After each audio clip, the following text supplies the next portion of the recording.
Opie and Dopey. Two guys that hate each other. Just shut your mouth. I hate them. Shut up. Don't be unkind. Shut up, bitch. Oh, very nice. Shut the fuck up. You're a fine bunch of bullies, aren't you? Opie. I'm Opie. I could give a fuck. I'm Jim Norton, and I'm on the radio. Shut up. The Opie and Anthony Show. It's all about fun, fun, fun. I'd love to spit in your face. I will fucking kill you. Shut up, stupid. I'm just a zilch and I know it. Who cares? We're trying to do a fucking radio. I know what we're trying to do. I'm sitting here across from you. I understand that. The Opie and Anthony Show. Despicable asshat. These dummies that work for us. You guys stink. Ben looks like a tall baby. Always laughing in the wrong places. Ben, where's the coffee?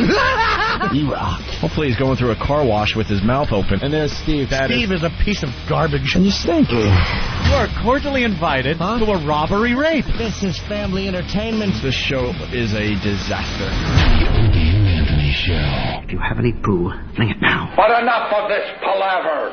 Let's get the show on the road.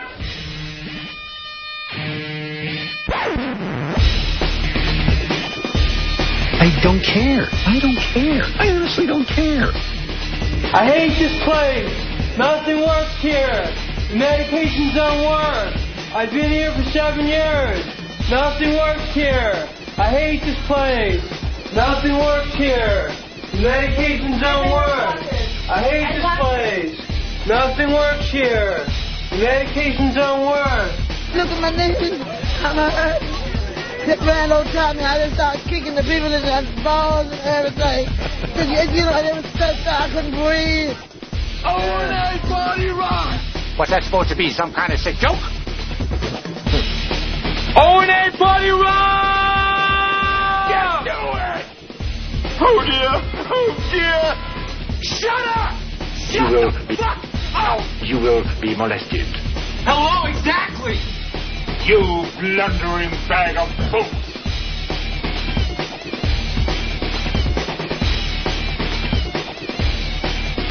And welcome to the Opie and Anthony program. Hello. Right off the bat, we have a slight problem that we're trying to work through. I guess we're waiting for a Staples to open up. Yeah. I guess, poor Drew Boogie. God damn it. Having a problem with his gear. I can't hear it, Drew. This sucks. He brought everything again. He's got his turntables, and Drew is going to do the mixes for us when we go into break and come out of break and stuff. Everyone loves that. It's a lot of fun. Gives us street cred. Oh, yeah. And now I got nothing. But the chord he Fuck used... this shit. One of the chords he used last time, he used it this time, and now this time it don't work. That's how it works with electronics. So Mars has been trying to help him out, and now apparently, yo, B, I needs to go to a motherfucking Staples. Yo, man, when's the Staples open? Can a nigga get a cable? What a mess. We can get you a rope. Yeah, God damn. You get it? Jeepers creepers, Opie. So what's the problem? What doesn't work? I have no idea yet. Uh-oh, that's bad. That's really bad. So how do you know Staples is going to fix it? If I can get a nice long cable. Is that what you need, a new cable? I'm not sure yet. I'm working on it. Unfortunately, we can't test it on the air, so. Look, B, no one's using turntables anymore anyway. It's all about the iPod and the CDs. Well, it doesn't matter. Kind of hard to scratch on an iPod. Even if I had the iPod, if both wires don't work, it's still going to be getting it out of one side, and half the people wouldn't hear it, and all that shit, and then I'd have to hear it from racist Paul over there. Oh, yeah, Paul's here. Look at Paul. And Big A's here. I stink! They're going to read from, like, a pedophile website today. Ooh. Someone else has to talk, because for once I got to eat, like, right now. What happened? You usually eat inside. I usually eat way before this, but I was sick of eating oatmeal today. Got tired of the oatmeal, see? Yeah, I get tired of the oatmeal once or twice a week, so. It's awful. I even got a smoothie. Oh no! Why? Why? Dude, I'm in like vacation mode. This is the day before vacation, our last show for about a week, and I'm just kind of in vacation mode already. I'm just gonna sit back and eat my egg sandwich and watch. You know how close I was to calling in today? I was so annoyed when I woke up. I can't find I'm looking for something. I can't find it. I just wanted to call in. Yeah, you're kind of crazy. What did you lose? Is it the camera? It's not lost. I mean, I know where it is. I'm just annoyed at myself for forgetting it. It'll be fine. And you forgetting your camera, you must have been preoccupied. Because you don't forget, especially something as prized as your camera. I also forgot my house keys in the same place. Like I just walked out with my phone in my pocket. What? Well, I know where it is. It's off to the side somewhere. Yeah, but what were you doing that you forgot this? I take them out of my pocket when I go on stage. Yeah. And I put them in a place, an employee's area, and it's fine. But I forgot because I had my car keys, and I just walked out. And I called Keith Robinson. I'm like, could you just take my house keys? Yeah, he'll take them, all right. No, he's all right. He's one of them. Him and his buddies are clearing the place out right now. No. He's one of the ones you can trust.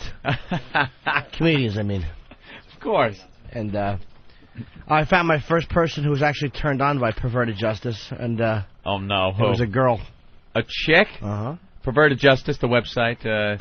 People get online and chat with pedophiles under the guise that they're 13-year-old boys and girls, and then post all their info and the transcripts and pictures that they sent online and addresses and workplace, and really hang these guys out to dry.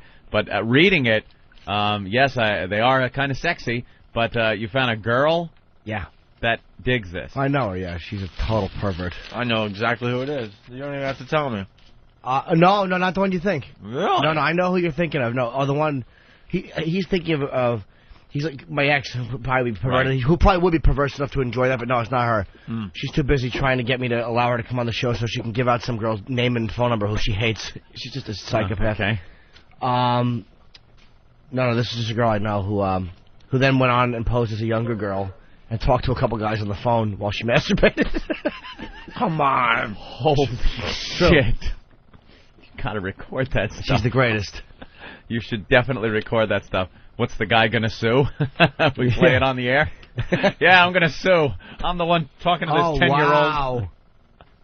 I'm the one chatting with this 10-year-old girl. What a great idea. That is good. Of course. We could take it to what they call the next level. Yeah, People are doing this online. They're posting the transcripts. We have a goddamn radio show. Why can't we get girls to do this, record it, and then play it on the air and listen to these guys gawking over what they think is a 12 or 13-year-old girl? Or even just play the audio of the girl, because we'll get her consent, no problem. Fuck that. Put the guy on. Let's see him come forward and sue. That's true. Let's see him come forward. Even if he says, I knew she was of age. Did you really? Let's see how your boss feels about this. Yeah. I'm sure I defy any one of these guys to come forward. I got the threatening IM last night. Not physically threatening, but the one who threatens to tell the management. Because he comes on, he's trashing my politics. So, of course I'm telling him I'm like, all right, well, I think you should cancel XM. He's like, you think I should cancel XM? Wow. Yep. Go to Sirius. And then I told him to get prostate cancer. So he's forwarded it all to Eric Logan. Dear Mr. Pinero. I gave Milo's address, and I'm like, don't forget to mention the prostate cancer. Beat it. What kind Milo of smoothie is this? At him. They said it was what you ordered. It's a diarrhea-inducing mess. It's the same color as Hawk's shirt. What is it? Ooh, I wanted the one with the espresso and all that. This is like some kind of fruity thing. Ew, it doesn't look like espresso to me, Ope. No. You're addicted to the caffeine. Yeah. Hawk, you better get somebody. And so is all of America. I know. So So, about that girl. Oh, give me a little something. Did this happen to her in the past or something? Let's hope so. Yeah. Sorry, Aunt. I think so. That's all right. I'm sorry No, for we're interrupting you. We're just I wanna make testing sure this works. Let me just test this out real fast, and then we'll get back to you Put guys. a rap record on there, Drew. Yeah, come on. What do you got there? Some LL Cool J? You got any Public Enemy? What do you got? I got something even better. Ooh, good. Got any Grandmaster Flash? Yes, maybe a little Wonder Mike and the rest of the Sugar Hill Gang? Sure.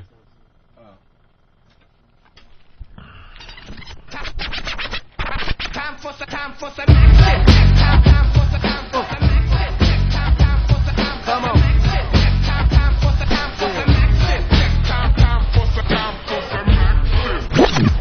There you go. Blow 'em out a little bit. I was just getting into the groove. I know, you just let the record play. I thought you were going to do some of that fancy footwork. Just a little taste. It's too early. I haven't slept yet. Oh, is that it? What happened? What did you finally have to do? Different wires. Oh, Found you were the right. wires. Where's the wires? Yeah. Okay, cool. All right, sorry, I interrupted you guys. Nah, it was silly. So I has just she wanted done to this know before? If this girl had had any abuse happen to her in I don't know, to be honest with in you. some twisted way, it kind of turns her on now. I know she's been a pervert ever since I've known her. Yeah? And then she just said that she thinks I could give her a call last night. We could talk. Oh, a little phone action? Yeah. Did you do that? Reprehensible. Oh, you bet I did. Yeah. Oh, my God. Before her sentence was finished, I was dialing. I had the Eros out, and I was dialing. God, we just have such different lives. It's amazing. Dude, this is 1 o'clock in the morning. Yeah, well, you Wow, know. yeah. Oof. You're getting all excited doing that. I'm getting all excited checking my mouse traps. Oh, yeah, I forgot about that. Pictures online, boys. Yes, you've... If you want to see fried rats, fried mouses, mices, You mices. you use the electric mousetrap? I got a couple mice that are fried. And you electrocuted the mice. That electrocution mousetrap that the fine listener sent in that care package yesterday works Yeah. like a charm. Just zaps them. What was the name of that company? They should get a big plug. Holy crap, you sick fucks. There's already 50 people checking out my dead mouse. How many did you get? I got 2 of them. Dead mouse number 1 and dead mouse number 2 this morning. I got to say, listening to the replay yesterday, I listened to when Nathaniel and Travis and, Master Poe did it also, but didn't make for very good radio since he didn't yelp or anything. No, he just took it. He took the pain. But when those guys put their fingers inside the electric mousetrap and got zapped, Yeah. it was very funny listening to the replay. I love that whole anticipation thing. It's the build-up, and then it's like, okay, he's going to do it. And then there's silence kind of on the air while you wait, and then hearing a yelp and everyone just laughing their balls off. Hysterical. And we got video of that, I guess? Yes. Yeah, we got some great video clips on opieandanthony.com and foundrymusic.com. Video of the guys, putting their fingers into the mousetrap. The one I used on a couple yesterday. One I got after the show and one this morning. Mm-hmm. I'm up to 5 for the week. Did that guy flip over? Huh? No. That mouse looks like he's on his back. No, he's not on his back. He's not? No. Mouse number 1 was just reaching for that peanut butter and then just didn't make it. He barely made it to the second plate. Yeah. Like the second he hit that plate, it was over, Johnny. Oh, yeah.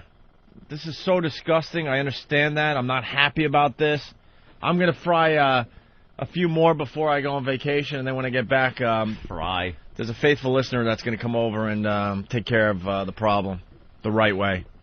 Patching up holes and doing what they have to do, those exterminators. But who is the guy that sent the care package in? He's got to get another plug, because this thing works like a charm. Screw the mouse traps and the glue traps, all that. Mm-hmm. I mean, these things don't even know what hit them. It kills them immediately, right? They're done.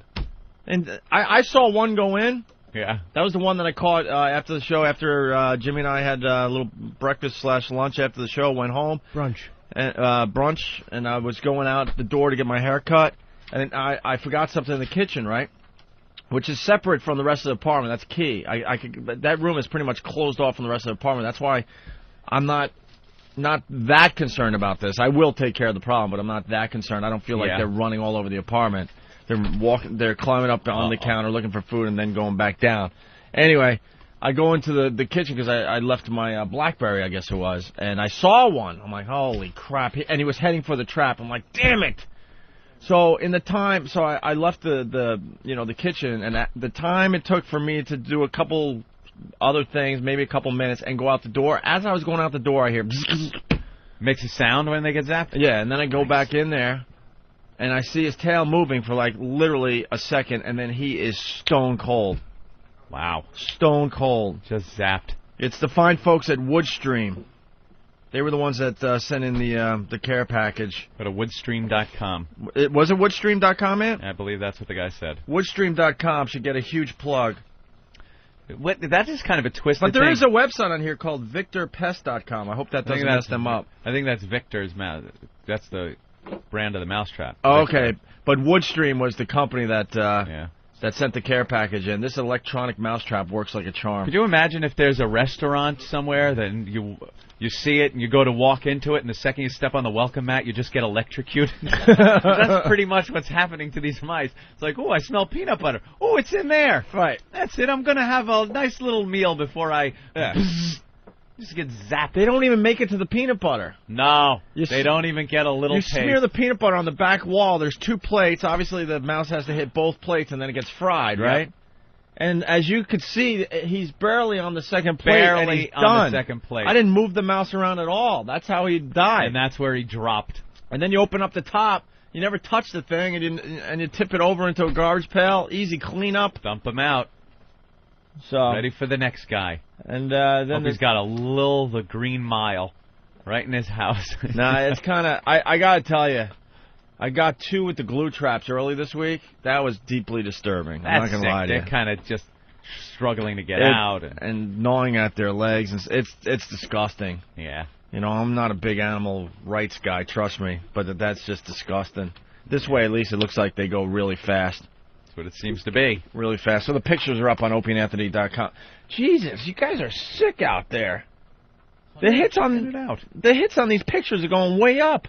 You got to download them so they can Photoshop. Because I brought my digital camera, and I'm like, you think our listeners would want to see this? I guess they do, because we've been talking about it. But there's over 100 views already on each picture. We just threw them up there like 10 minutes ago. So there's the update on that. Someone saw Ben's hair on the street yesterday and was wondering if he also touched the electronic mousetrap. But no, he didn't participate. That's great. Let's see. Someone has a question. Ron in Jersey. Ron, what's up? Yes, Ron? What's up, boys? How you doing? Pretty good. Hello. Happy birthday, Jim. Thanks, Ron. Appreciate it, man. My question's for Anthony. Yes. I was listening to your wedding story. Yeah. And a buddy of mine's getting married, and I wanted to try to talk him out of it. And I told him I was going to call and talk to you. Yeah. I was hoping you could give some advice to the young lad. Don't do it. What else can I say? How long have they been together? Well, basically, they've been together for about 3 years, but I remember listening to you guys back like the WNEW days, and just your whole story about her and the way she was. Dude, It's like a spitting image. Oh, so boy. If you could talk to yourself back then, what would you say to yourself? I'd tell me to run. I'd say run quickly. Go to find Greg Opie Hughes and give him a tape now. Give him a tape immediately. Start this ball rolling years earlier. What can I say? If it looks like a carbon copy of my marriage, it's going to end in disaster, and it's going to cause years of anguish. So, you know what? You probably lose a friend, though. It's one of those things you can't talk a guy out of it. You just can't. They're in that goddamn icky love thing. It's a sticky mess. It's like one of Opie's glue traps you get stuck in. You get love all over you, and later on you find yourself trying to gnaw your own hands off just to get away from the relationship. I had to gnaw my back pocket till my wallet was detached from my body in order to get out of the relationship. It's not a fun thing, but I don't know. I guess you could try to be tactful, but that never works. You really can't convince a guy that the chick he's with is a piece of shit and you shouldn't be with her. They got to go through it. If there was an answer, you'd see a lot less divorce and a lot more people happy in their marriages, but you just can't talk a guy out of it. Did somebody try to talk you out of it, or? Yeah, a couple of people hinted. I guess they weren't strong enough to really come up. They didn't want to insult me or anything, but yeah, a couple of people hinted. It just, you don't want to hear it. You kind of see with the blinders on, and you go through hell. But It definitely educates you and makes you better the second time around. You look around and go, I'm not ever getting married again. Yeah, give it a try, but good luck. I don't see it happening. All right, thanks, sir. Thanks, man. Guys are stupid. They don't listen to friends that have known them for years and years and years and years. Some chick comes in, they go out with him for a little while, decide they're going to get married. A guy that's known him 15 years, knows exactly what kind of guy he is. You don't know shit. He's looking from the outside, so he doesn't have the blinders on. But, you don't know shit. This is different. All right, I got to play this little thing that came in. Got to give somebody credit. This is Joe from something Brook. I can't read the writing. Beyond Brook? Something Bound Brook. What does that say, Hawk? Hawk, use your eyes. Bound Brook. Where's that? Jersey. Oh, Jersey? Oh, Steve knows. Oh, thank God Steve's in the studio to take care of I everything. apologize because I was the one that wrote that on that disc. Were you? Steve's like the Rand McNally of Jersey. By the way, these are the best radio shows, you know, to the new listeners. The day before vacation is the show where none of us care. I thought we kind of wanted to keep an illusion, Opie, of caring, no? I'm tearing down that 8th wall today. 8th wall. You can walk away. Octagon. Come back in an hour, you've missed nothing. Yeah. Right. Well, I figure with this new version of the show, we're trying to be a little more honest with our listeners, and let's be honest, you know. I was sitting around, I didn't even read the papers. I don't care. Why do you think Drew Boogie's I here? wandered out to get my own breakfast this morning. Why do you think Drew Boogie's here? Because even our ins and out breaks can be a little longer. That much less we have to do on vacation day. Steve, but you have great video up on opieandanthony.com, foundyourmusic.com. All the mousetraps, yeah. Dude, they're hitting the mouse pictures like crazy already. Really? Yeah, over 100 and something hits. Over 200 hits now. Sick bastards. You'll find these popping up on I thought website. it was a little too morbid, actually. I'm like, nah, Photoshop. come on. This is a little too morbid. No, dude.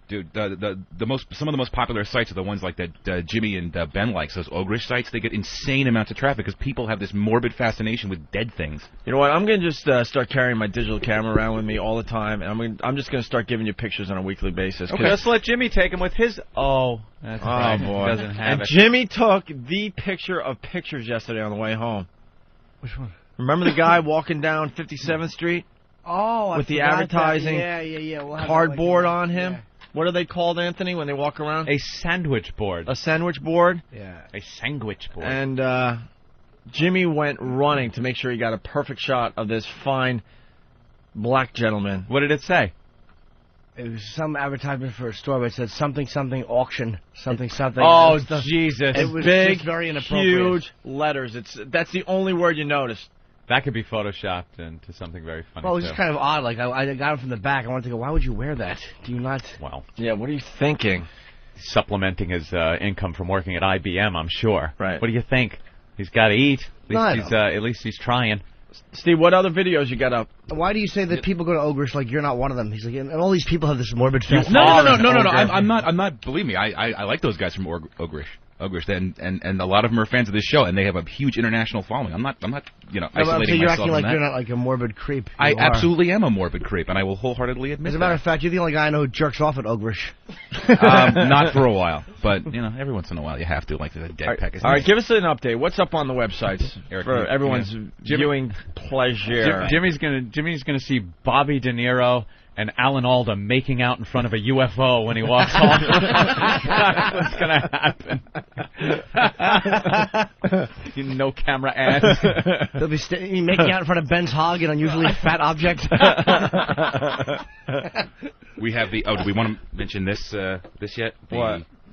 Oh yeah, where is that audio? Let's play it's that. on a disc right in front of you. We have the up on the website. Oh yeah, okay. The CBS News reference, the Pat Battle reference from last night. This is amazing. My email absolutely exploded. By the way, the people that are writing the show, I do read all your email. I just can't write everyone back. So it's not a waste of time if you write and comment about the show and stuff. Mm-hmm. Okay, I write some people back, but I just can't get to everybody. I just want to make that perfectly clear. As we get the CBS audio from last night, we'll explain in a second. I just want to play this thing from, who was it again, from the Bronx? Bound Brook? Joe from Bound Brook. Joe from Bound Brook came up with this very simple piece of production. I have a mouse update, by the way. My new hobby is catching mice. Catching mice. That's great. I never realized how much fun it could be. 3 blind mice, 3 blind mice. See how they run, see how they run. Well, I started off by just catching them by hand. So then I used the same technique, caught the mouse again, and then tied them in about 4 or 5 bags to suffocate them and throw them in the garbage. Did you ever see such a sight in your life as 3 blind mice? Not only did he come back, but he got 40 friends to come with him. This idiot thinks a plastic bag will stop us. Come on, boys.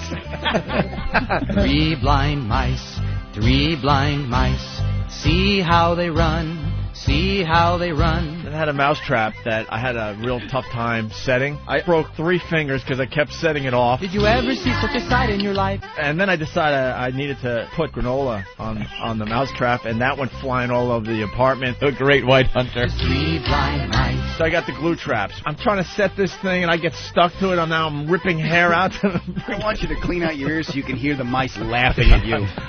Did you ever see such a sight in your life as 3 blind mice? Did Steve try to help people when it ran in? He jumped up on a chair. There you go. Can I say that whoever's singing the song 3 Blind Mice in that version, I hope he's dead. Oh, that was horrendous. Isn't that hard? 3 blind mice. 3 blind. Shut up. See how they run. Isn't that horrid? Tor Johnson couldn't walk through a door. I like to dress in women's clothing. Glenn or Glenda. Oh, my God. Jimmy hasn't heard this yet. What is it, Angel? I'm moving on fast because we have so much to do today because we have the Alan Sniffen audio. That's going to be amazing. We have the audio of our last show. People are killing us because we didn't play the rest of that yesterday. And, dude, the big mystery, obviously, of who killed Judge Crater. Oh, my God. I mean, I don't know about you guys, but Jesus. No, we got news stories today. Disabled 7-year-old ejected from theater while watching G-rated film March of the Penguins. Isn't that a horrible story? And he's such a cute little kid. Wrecking the movie for everyone else. We'll get into that story. And bad boy. Guy wanted to watch sports, kills wife with claw hammer. Problem? What's that, one of the Lockhorns cartoon? Jimmy, I'm going to play a piece of audio for you. All right, we get it. He's miserable. I hate the Lockhorns. I do too. Look, they're locking horns again. I actually, until you just said that, never understood what that name is. Oh, stop it. I swear to God. You're a smart lad. I never caught it. I'm too busy with the Kaputniks and Mad Magazine. Oh, look, he doesn't like her cooking again. My favorite was Family Circus, when the little boy would mean to say something else and something else would slip out. Aww. And they just showed the little path of where he walked. It's adorable, isn't it? It really is cute. Let's say hi to Yak in Jersey. Yak? Hey, what's up, man? What's up? That comedic mess, Rob Bartlett, just said happy birthday to Jimmy Norton on the Island. He did not. He absolutely did. Did he really? Yeah, he was playing a Brian Wilson character, acting all like we didn't know what show he was on or something like that. Oh, that's great. And he wished Jimmy Norton a happy birthday. Hey, where's this October 4th bash going to be, man? Yeah, we're going to do a huge blowout bash for our first anniversary at XM. I think what's going to happen is we're going to broadcast the show live in New York that day, and then I think we might take it to Philly. Because Philly's been just great to us over the years, and we haven't done anything down in Philly in a while.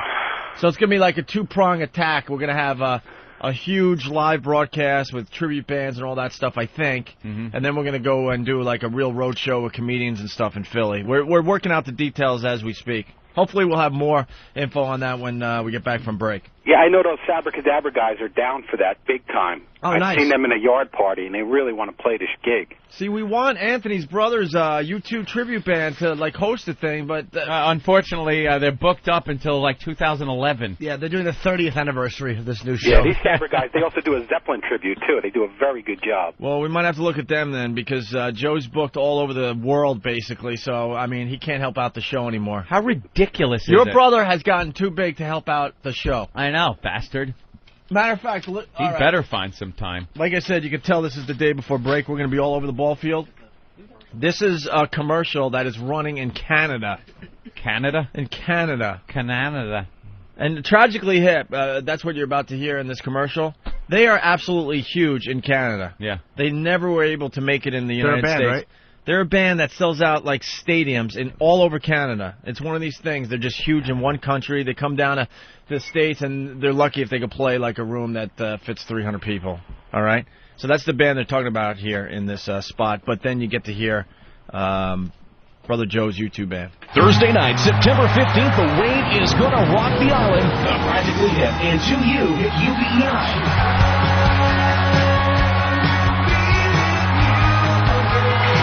Advance tickets available at the W.A. Murphy Center box office at UPEI or call toll-free at 1-866-893-6257 or go online to TotalPackagePromotions.com. The Practically Hip and 2U, the Best of Both Worlds Tour 2005. Worshippers must be 19 or older.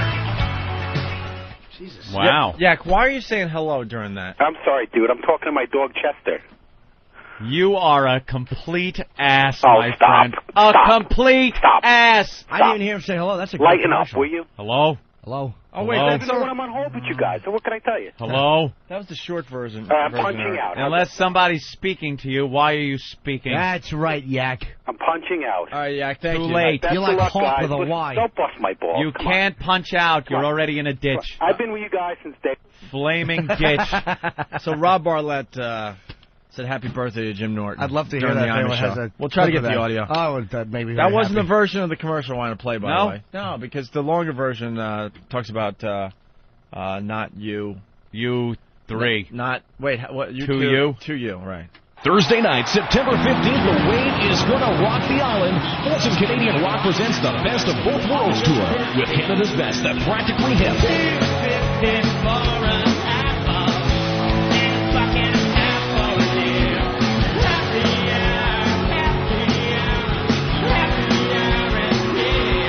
New York City's 2U.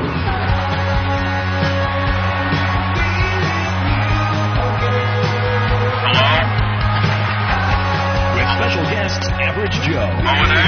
Advance tickets available at the W.A. Murphy Center box office at UPEI or call toll-free at 1-866-893-6257 or go online to TotalPackagePromotions.com. The Practically Hip and 2U, the Best of Both Worlds Tour 2005. The Best of Both Worlds Tour, sponsored by Sterling Building Supplies, Subway, the Cooperators John Young and Associates, and presented by Magic 93. That's great. Ass hat. But there you go. And your brother is just getting exposure all over the world. In Canada. You know what In the problem Canada. is? It would be nice to have him show up for something, but he now has to plot courses. He's like putting pins in the map in his room, like that freak show. And he can't go to one place and then come back to New York. He like plots it out, gets to L.A. and then comes back. It's ridiculous. Probably making good money. Yeah. It's making really good money. It's making better money than when he worked for a living. I just took a peek at the instant feedback. Someone wants an update on the mouse problem at my apartment. That's what's so weird about doing this show. People are just tuning in. People are just tuning in, you know. Oh, that's funny. all over the place. See, he just wanted to put the word Mauschwitz in there. Oh, Very there it is. funny. Well, the pictures are up. Mauschwitz. The pictures are up on opieandanthony.com. I got results, and the pictures are up. Any luck in Mauschwitz last night? Very funny. In a strange way, I'm going to be sad when the exterminator comes and really takes care of the problem, because it's kind of been kind of interesting. Fun to be infested with like bug-carrying rodents. Sure. Disgusting disease-carrying. All right. Well, part of his OCD likes to come back and actually check the traps. It's a weird like, little... absolutely. Maybe there's one caught. You know, yeah, it's a Looking in every 3 minutes, checking the trap. Yeah. Probably touching the electric stuff with a little pin to make sure it's still ready. I turn it off and on and make sure the lights blinks once like the directions say. All right, so here's some audio from last night. Jimmy is the only one in the room that hasn't heard this yet. No. So listen closely. I'm scared. Listen closely to this. Can't hear it. Oh, that's great. Hello? Listening. What's broken? Is it the CD player, Hawk? Hawk's on it, Opie. Don't fear. Oh, yeah, that's great.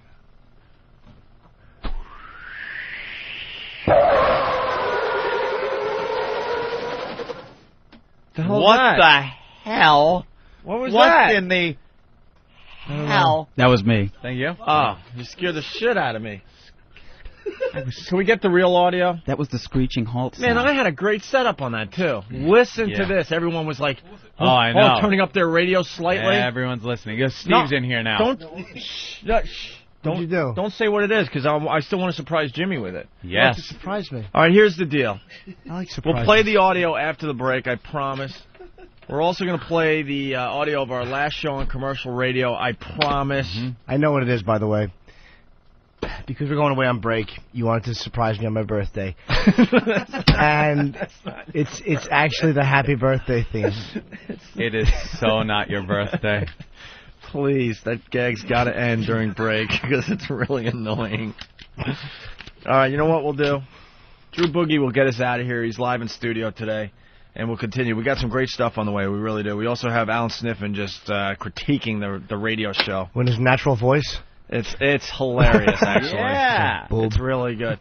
And I want to call out one of the faithful listeners, possibly a pest, that was too nervous to do an assault on the media last night. I watched the whole thing on live TV, and I don't think anyone else noticed. Really? Bad? It was hilarious to me. I'll give you details in just a bit, but first, it's Drew Boogie, everyone.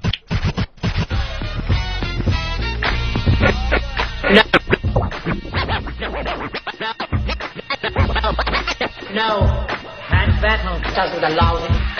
No, and battle doesn't allow it. No, and battle doesn't allow it.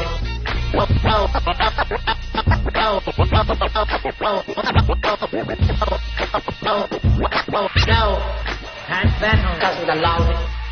Doesn't allow it. Doesn't allow it. The Opie and Anthony Show. XM 202. Opie and Anthony. XM 202.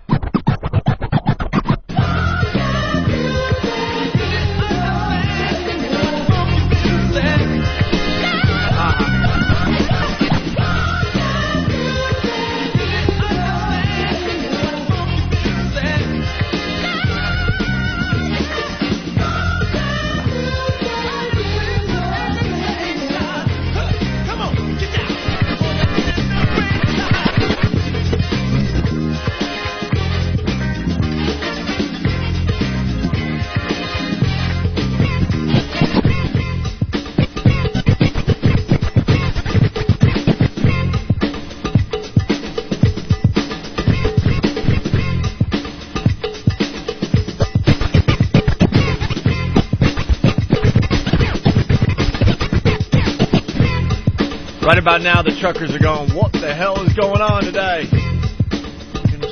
This is not what I'm used to. Makes it look so easy, doesn't he? Drew Boogie in studio, helping us out the day before vacation. If I touched a record on a turntable like that, it would just go, and the fucking needle would fall off. All the way to the middle, hit the cardboard in the middle. Yeah.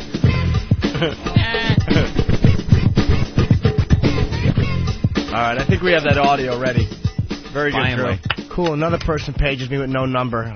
Message from unknown. I hate it. Why don't you just turn your phone off like we all do? Because we all do. Are you kidding me? All I hear all day is the little electronic beep. I know, I don't hear it. I just That's communique coming in on my BlackBerry. Location checks. Location checks. Because we're going to have ELO on the show today, so we have to have location checks. All right. I got some audio to play for Jimmy. Everyone else has heard it. This was pretty... I don't want to say it was huge, but it definitely made a lot of people laugh. And the email just went nuts when this happened last night on TV. Yep. Went absolutely nuts. So you ready, Jimmy? I'm scared. And if you have a question for Listen Pacer, closely. you can talk to him live tomorrow at 1 p.m. Eastern, 10 a.m. Pacific on House Calls, the Big Brother Talk Show at CBS.com. Next, it's the ultimate battle for power. Who will be the new head of household? What is that? Great. Can you fucking believe that? This is the real deal. It's not edited. No one made this. This was on live TV last night. That Big Brother show with Julie Chen or whatever her name is on CBS, our old company. I guess there's a fan that runs the teleprompter. Prompter, whatever they call it.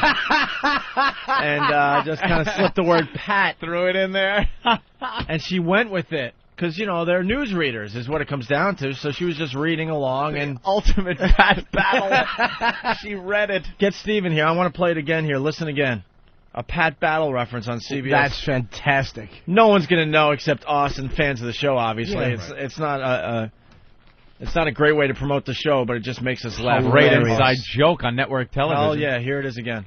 And if you have a question for Kaser, you can talk to him live tomorrow at 1 p.m. Eastern, 10 a.m. Pacific on House Calls, the Big Brother Talk Show at CBS.com. Next, it's the ultimate battle for power. Who will be the new head of household? Pat Battle. We're just a bunch of dicks. Wow, is that great? How great is that? Oh, that's fucking great. Like I was saying yesterday, that whole pest thing is taking on a life of its own. It's getting into all these nooks and crannies all over the place. Operation Mayhem. Operation Mayhem, that's right. It's Operation Mayhem. People from all walks of life in any industry is kind of using their powers wherever they can to get the word of the show. Little inside jokes, references, just get it out there in some way, shape, or form. Right. It's amazing. And every city's coming up with their own pest cells. And Yep. Yeah. So, Steve, what do you know about that? We definitely have friends in the CBS newsroom because I've gotten email from them before, especially after Arthur Chien, that whole Arthur Chien incident. They were all laughing about it a day after, but they've got to be pretty tight-lipped, but it's obvious that he slid that in there. I don't know if it's the guy that's been contacting me that did that, but they've obviously got a little cell of guys in there that are fans of the show that didn't mind throwing that into the teleprompter for Julie Chen to read. That was the longest non-explanation I've ever heard in my life. What are you talking about? That's exactly what. I'm talking to my friends. It could have been. It could have been this guy who was emailing me, but I don't know. Listen to me, you fucking Rod Serling sounding motherfucker. What was a non-explanation about what I just said? A man puts Pat on the teleprompter. I don't know who it is next. I don't understand what about that was a non-explanation. I made it very clear that there was somebody somewhere.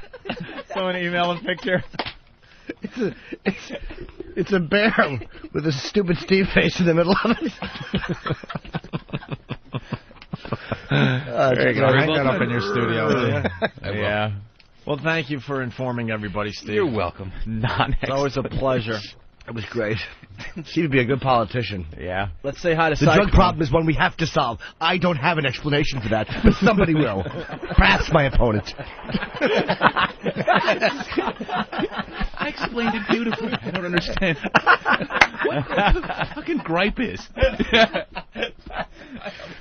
It's going to make me laugh all day. Let's say a big hi to Cyclone. Cyclone! Yeah, morning, guys. What's up? Hey, I've been doing this assault on the truck stop stalls for about a month and a half now, and you guys came on yesterday, and I've got the wrong information. I forgot to put the phone number up.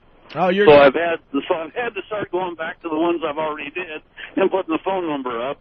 Right. And so early this morning I walked into one, and now they've turned it into a message board for O&A. It's pretty funny stuff. Yeah, it's the stalls at the truck stops are now advertising the Opie and Anthony show. The truckers have taken it upon themselves to write little things in the stall. Yeah, this is a stall I did probably 3 weeks ago, and now it's got all kind of O&A references. It was something like Jimmy Norton was here and took a shit, and then I said, Opie, if you come in here, you shouldn't.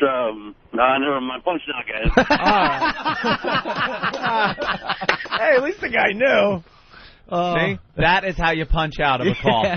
That's how you punch out. You don't wait till you completely crash your aircraft. By the way, we have a huge trucker audience. If you start seeing like advertisements in the stalls, the homemade version that these truckers are doing, please take pictures of them for us and send them in. That'd be pretty funny. Send them in to Steve at foundrymusic.com. Okay? Did you see Cigars and Scotch's Photoshop? He does the animated Photoshops on Whackbag, and it's a bathroom stall, and then you see a glory hole with a bunch of O&A references around it and a wow sticker kind of peeled around the edges where the hole is. And then you see Jimmy's eye peeking through, and then his tongue slip through the hole and start licking around. That's so really funny. That actually happened to me one time. Really? Yeah, I was whacking out years ago on my way home from a gig, and you couldn't wait till you got home.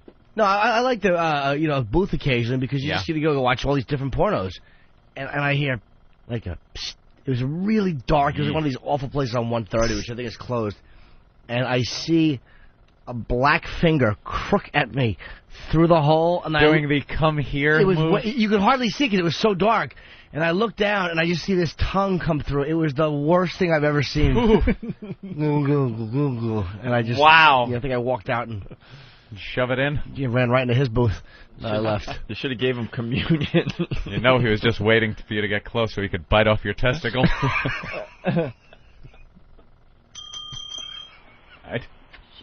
Let's say hi to Todd. Todd, what's up? Hey, new listener, just wanting to get something on Pat Battle. I'm a new listener, hadn't heard anything about it. You know what? We should explain Pat Battle really fast because the listeners are coming aboard like crazy lately. It's something. Don't look for some big, profound explanation that means anything, sir. It's something that started, I don't know, 3 or 4 months ago. We had an assault on the media, and the reporter's name was Pat Battle, and she got hit pretty good by this particular assault. And then, I don't know, you guys take it from there. She's a big linebacker of a woman.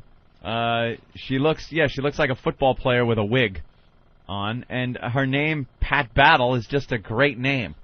And for some reason, we feel she's not getting the recognition she deserves. So we say her name every 2 seconds. Here's the best explanation. We're obsessed with Pat Battle because she's all the rave. There you go.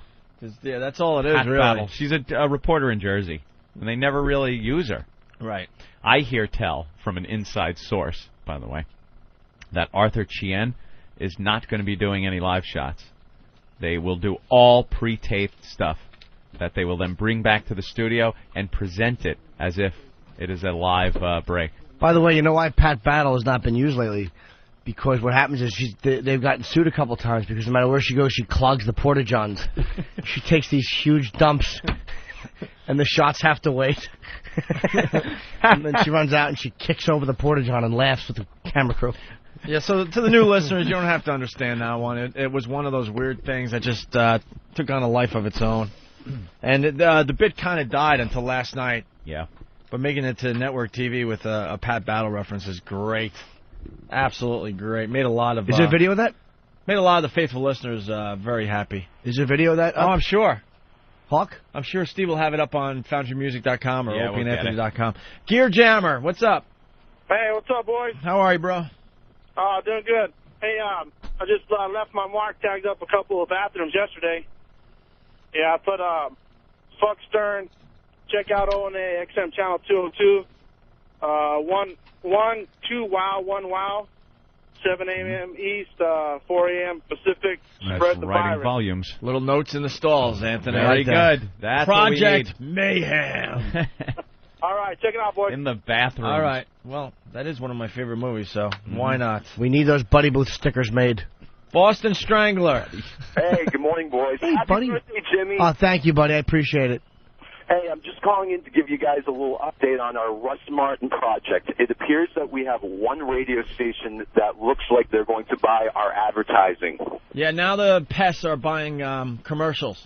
Yeah, buying commercial time on radio stations. Because this little one market wonder in Dallas, Russ Martin, was talking shit about us. So he said, we were like, all right, bring it on. So the ONA Army started attacking, but Russ Martin couldn't go with it because he doesn't have the talent to do that. So the listeners decided, well, we'll get to Russ Martin somehow, and now they have gotten themselves a commercial on a competing station in Dallas. Mm-hmm. Right, Boston? That is correct. Myself, Dugout Doug, one of the other generals, Chemistry, and Chucky from whackback.com and OAArmy.com have been putting together the effort, and we are marching forward with our battle orders. How is the commercial going to... Is it going to be... references cleverly disguised in a fake commercial for a product? Is it just going to be blatant, you're an ass? Is it? Well, we want to make sure that we don't, screw this up. So what we're going to do is we're just going to do a general commercial for XM202. We might throw in some clips from the show that is yet to be determined. Basically, myself and Doug will be reading, a dialogue or whatever, and we'll see where it goes from there. But I got to give major props to Chemistry for putting together an awesome bed of music, and he knows what I'm talking about. They're now making their own commercials for the Opie and Anthony show. What station is it going to run on in Dallas? I believe it's KDGE, The Edge 102.1. Oh, that's a solid rock station down there. Or they used to be. The alternative, album-oriented rock station. All right. But anyway, you guys suck. Take care. All right. Make sure you abuse Russ Martin in the spot. That'll get some attention. That's great. They're buying commercial time. Really fast, I was on whackbag.com last night. And someone posted that they were going to attempt an assault on the media in Coney Island. It's actually a tragic story. Tragic. Most of them are, with these assholes behind them, O&A signs. Machete monster, berserk Brooklyn man kills a mom and her 8-year-old little boy. Yeah. Anthony, push that button. That's terrific. That's terrific. Oh, that's horrible. Anyway, so it was a big story, and this guy that lives in the area went on Whackbag and said, "Oh my God, there's a huge story. I don't know what it is in Coney Island. I'm going there. If anyone else wants to help me with an assault on the media, come on down. All the news crews are there. Every single news station in New York was there." So this was his big chance. So I was getting ready to crash. It was close to 10 o'clock, and I'm like, what the hell? Let's see if one of the pests pull off an assault on the media. It would be fun to watch one live, So I'm kind of laying in bed watching the first story, 10 o'clock news. I think it was Channel 11. I'm not sure. And they're doing the story that I just mentioned. Reporters there, all serious. Of course. And I see one of our pests in the background. I got to call this guy out. I saw you. And I think he had a friend. And he's way in the background, and obviously it's nighttime, so you can barely see this figure. But I can make out on his chest, I do believe, a WOW sticker, an Opie and Anthony WOW sticker. Oh, he had a sticker on. Okay. But he's really far away. I was going to say, how did you know he was trying an assault? Right. He's in the background, and you could just kind of make out that it looks like he has one of our stickers on his chest. I'm not positive, but it looked like it, okay? And then I was just watching him instead of the reporter, and I could just feel what was going on in his mind. He was panicking. He wanted to pull the trigger and run forward. Didn't have the balls. And start yelling Opie and Anthony on XM or hold up a sign. I don't know if he had a sign with him. He's just in the background hesitating the entire time this reporter was doing her live shot. Couldn't pull it off. Couldn't close the deal. And it was a really long story. They had a tape piece they went to, and then they came back to her again, and he's still there, and I think I kind of heard, like he just couldn't pull the trigger. It's nerve-wracking when you're in the situation, You don't know what's going to happen. You're going to get in trouble. You're going to be on TV. Yeah. But I saw the whole thing go down, or not go down in this case. Oh, man. I hope he taped it. I want to see. I like seeing the failed ones also. It would be funny to circle the guy and go, this is the guy that was going to attempt an assault on the media, but as you can see, he had no balls to pull it off. I think it takes a special person to do the assault on the media, Mm-hmm. But there you have it. It's the same, it's one of those guys that just has no fear. Yeah, the latest video of one of the assault on the media is up on opieandanthony.com, by the way. All right. You want to do the NEW audio again? Yeah, we started doing this late in the show yesterday, finally. I guess we got to start all over then. Oh, we do? Yeah. Yeah, you got it. I mean, it's a whole new audience listening right now.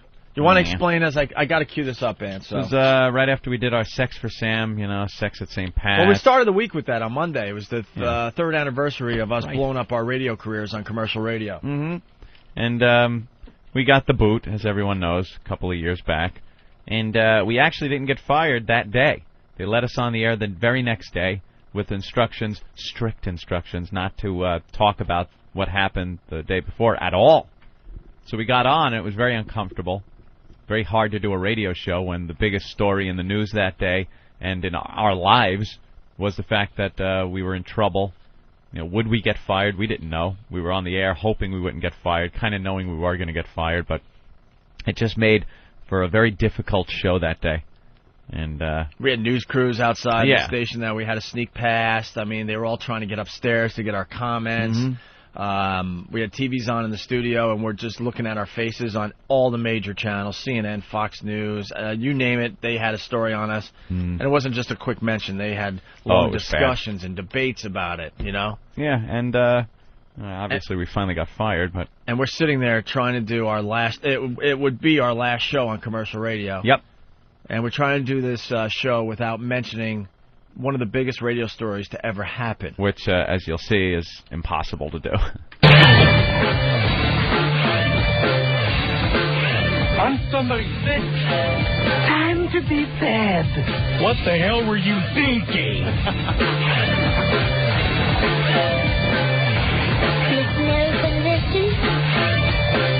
Your balls are showing. This is less fun than previously indicated. I hope you grow up and your womb is barren.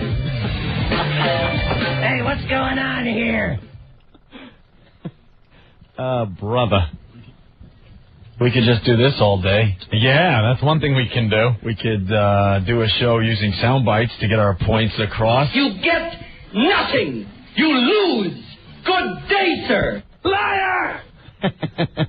Oh, confess! Boy. Liar! Confess! So what's new, man? You're a liar! You know something that you're not telling us, you slimy scumbag liar! Yeah, thanks, Dick.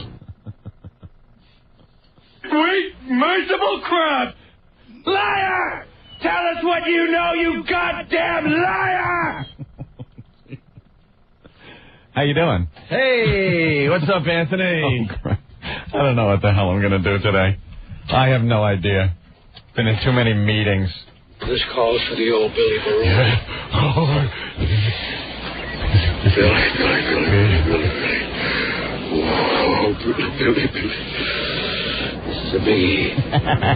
Hold me down, Billy. $30,000, Billy.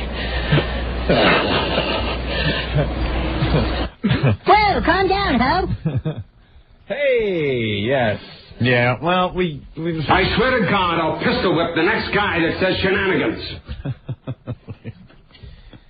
What's new, Ant? Well, there's a couple of things in the news. I guess we could talk about the baseball strike. She was a hooah. It's funny, I gotta stop the tape at this point, you know, because obviously every day we look at the newspapers to do stuff for our show, and on the front page was our faces. Yeah. But management told us, don't you dare mention this at all. No talking. And we assumed, well, part of us were, I guess, hoping that we would get through this complete mess that we got ourselves into. So here we are going, all right, well, we'll do a show anyway, even though our faces are on the front page of every newspaper. Just random clips. They don't mean anything. Seems like a lot of people are looking into things today. We're just playing random clips, Anthony. Dirty girl. Stupid! You're so stupid! Just random clips. They don't mean anything at all today. Don't pay attention to your radio. That's about shoving the hell up! Yeah. Well, we've been told that, yes. Yeah. Yeah. Let's see. Baseball strike. What else? Elvis died. Elvis. He did? Is that supposed to be sexy? That happened. We can't talk about, let's see. We like starting the show with the top story of the day. Yeah. Oh, Harlem Little Leaguers cleared to play. Stupid hooker. Yeah. Good. They're in, and they're going to be able to play in the Little League World Series. I can tell you this much. I slept like a baby last night. Did you? Yeah, I had a good night's sleep for the first time in 3 days. A little tired? The world is a jungle. And if you want my advice, Anthony, don't expect happiness. You won't get it. People let you down. And I'm not naming any names. But in the end, you die in your own arms. Okay, terrific. Be quiet, sir. That's what we're doing. We're being quiet. Yeah, we were instructed by lawyers. Lawyers again! Well, wait, don't talk for a second. What? What's the matter? Okay, write it down. What's the problem? Things change minute by minute. Mm-hmm. You guys are playing with fire. We are? Oh, no, that's not what it says. I'm sorry. Oh. To Dick. What? Ken would like us to move on. We have From... At this point, our GM, who is in panic mode as well, I don't know why you're handing that out. It means nothing, by the way. Wait, this is the Julie Chen picture. Eric, you know when you do that, everyone gets poor distracted, right? Oh, poor You can wait for a break or something, because now everyone's looking at the paper. And now I'm looking. We're in the middle of something. We all have ADD to begin with, so if you throw something in front of us, everyone, of course, is going to look instead of focusing on what we're doing at the current moment. Julie Chen's dress. Well, they just handed out a picture to everyone of Julie Chen. Yeah. Who was featured in that Big Brother clip that we just played, mentioning, Pat Battle and all that. It's and it's highlighted. So why is highlighted? Why do we highlighted 3 times? Why do we have to look at her picture? Like, what was the reasoning behind Hawk, this? microphone. I'd explain this. No. I don't know. It was brought in with other news stuff, so when it comes in, I divide it out to everybody. Who printed that up? I believe Sam did. Who highlighted it? But you thought it was important to hand out in the middle of the bit. I wasn't trying to interrupt the bit. I was doing what I normally do. Every time stuff comes in, I put it in the piles. Is the bit interrupted? Yes, now it is. Now it is. He's saying that now it is makes it look like, it's interrupted because you interrupted it, Opie. No, I stopped the tape to make a point and then realized Ant was not listening at all. And I'm not blaming him, obviously. News just because in. he's looking down to see what is so important that's in front of him at that moment. Well, to clear up the mystery, this actually is really poignant and a very salient thing, so I appreciate you handing it out. It's a picture of Julie Chen with a man with his arm around her and highlighted Julie Chen's vintage Halston dress worn at the 56th Annual Primetime Emmy Awards. Right. Then underneath... Own the original vintage Halston dress worn by, and thank God it's highlighted again, Julie Chen at the 56th Annual Primetime Emmy Awards. And then it's highlighted again. Julie Chen wore the vintage Halston gown at the 56th Annual Primetime Emmy Awards. Her gown is up for bid. Does that matter for anything? I don't know, but I'm glad it was highlighted 3 times. All right, so we got a nice picture of Julie Chen. All right, back to the bit. Thank you, Hawk. Even though I know you didn't highlight it, it's probably done in a Google search. All right. Anyway, I was going to mention this tape as we listened to our last show on commercial radio. Oh, wait, hold on. And then we had to sit out for 2 years, 3 months. Oh, wait, Jimmy's got what? The name Julie is written in the newspaper. What page? What page? Hello? Hello? O&A? Get a long bit together. We're out of here. All right, so we're kind of hinting around the controversy that hit us. Yeah. And Ken Stevens, who is in panic mode himself, because he started realizing that maybe he's not safe either. He's been talking to the big brass right behind the scenes, and he realizes how truly serious this is, and probably that people will be losing their jobs over it, him being one of them. And we're just on the air. We kind of sense it, but we haven't really been told yet. So Ken is doing anything in his power to keep us quiet and not mention anything about... So he's passing notes to us as we're live on the air. Pretty much saying, guys, will you just shut the hell up? Don't hint.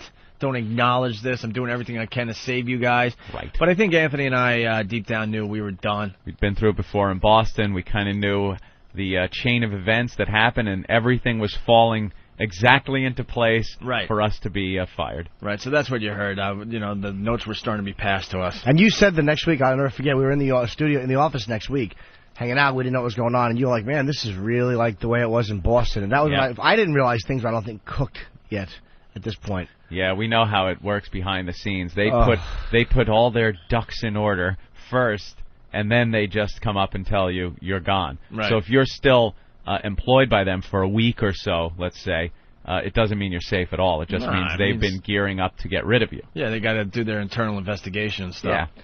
So back to the audio of the last show we did on commercial radio.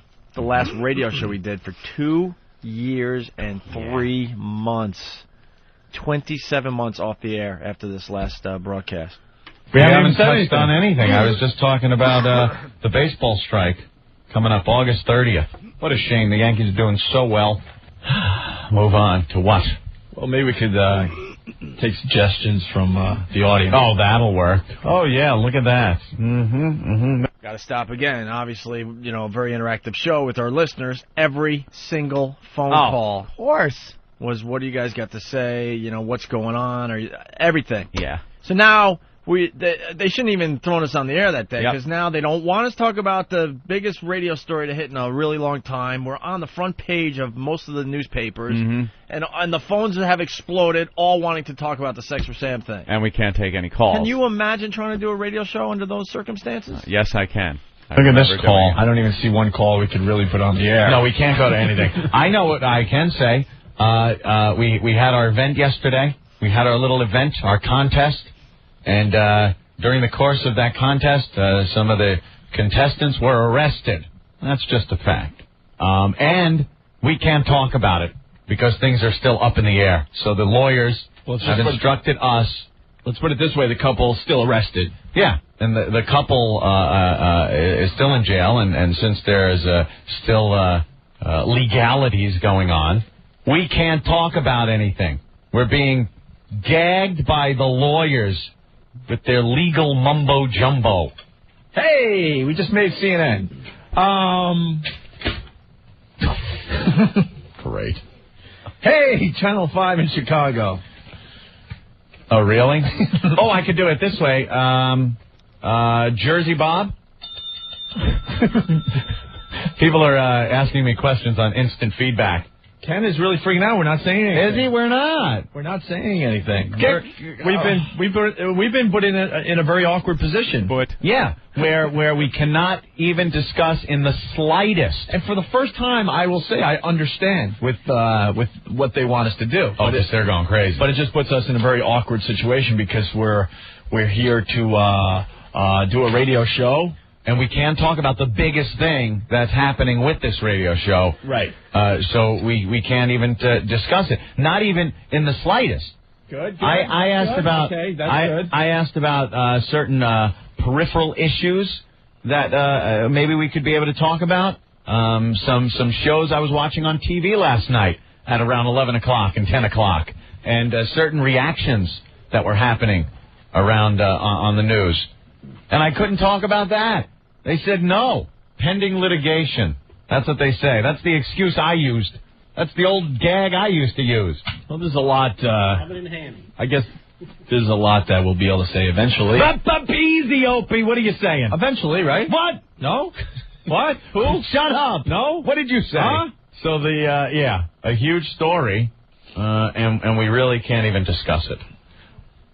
I would love to. Can we talk about how, let me look. No. I'll just say no right now. No. The guy with the big camera lens outside? No, I heard no.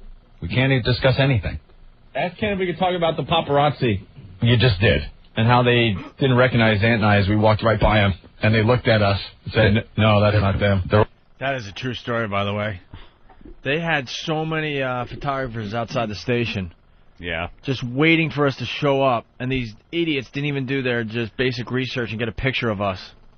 They just figured they would know us, I guess. I don't know. I guess so. And they parted like the Red Sea. And there was a lot of them. And we walked right in the building. And they were all there trying to get that exclusive shot. They never got an exclusive shot of us after we got fired. No. And that's what they all wanted. We had to use file photos.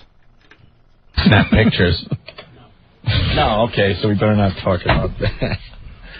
Well, that's just...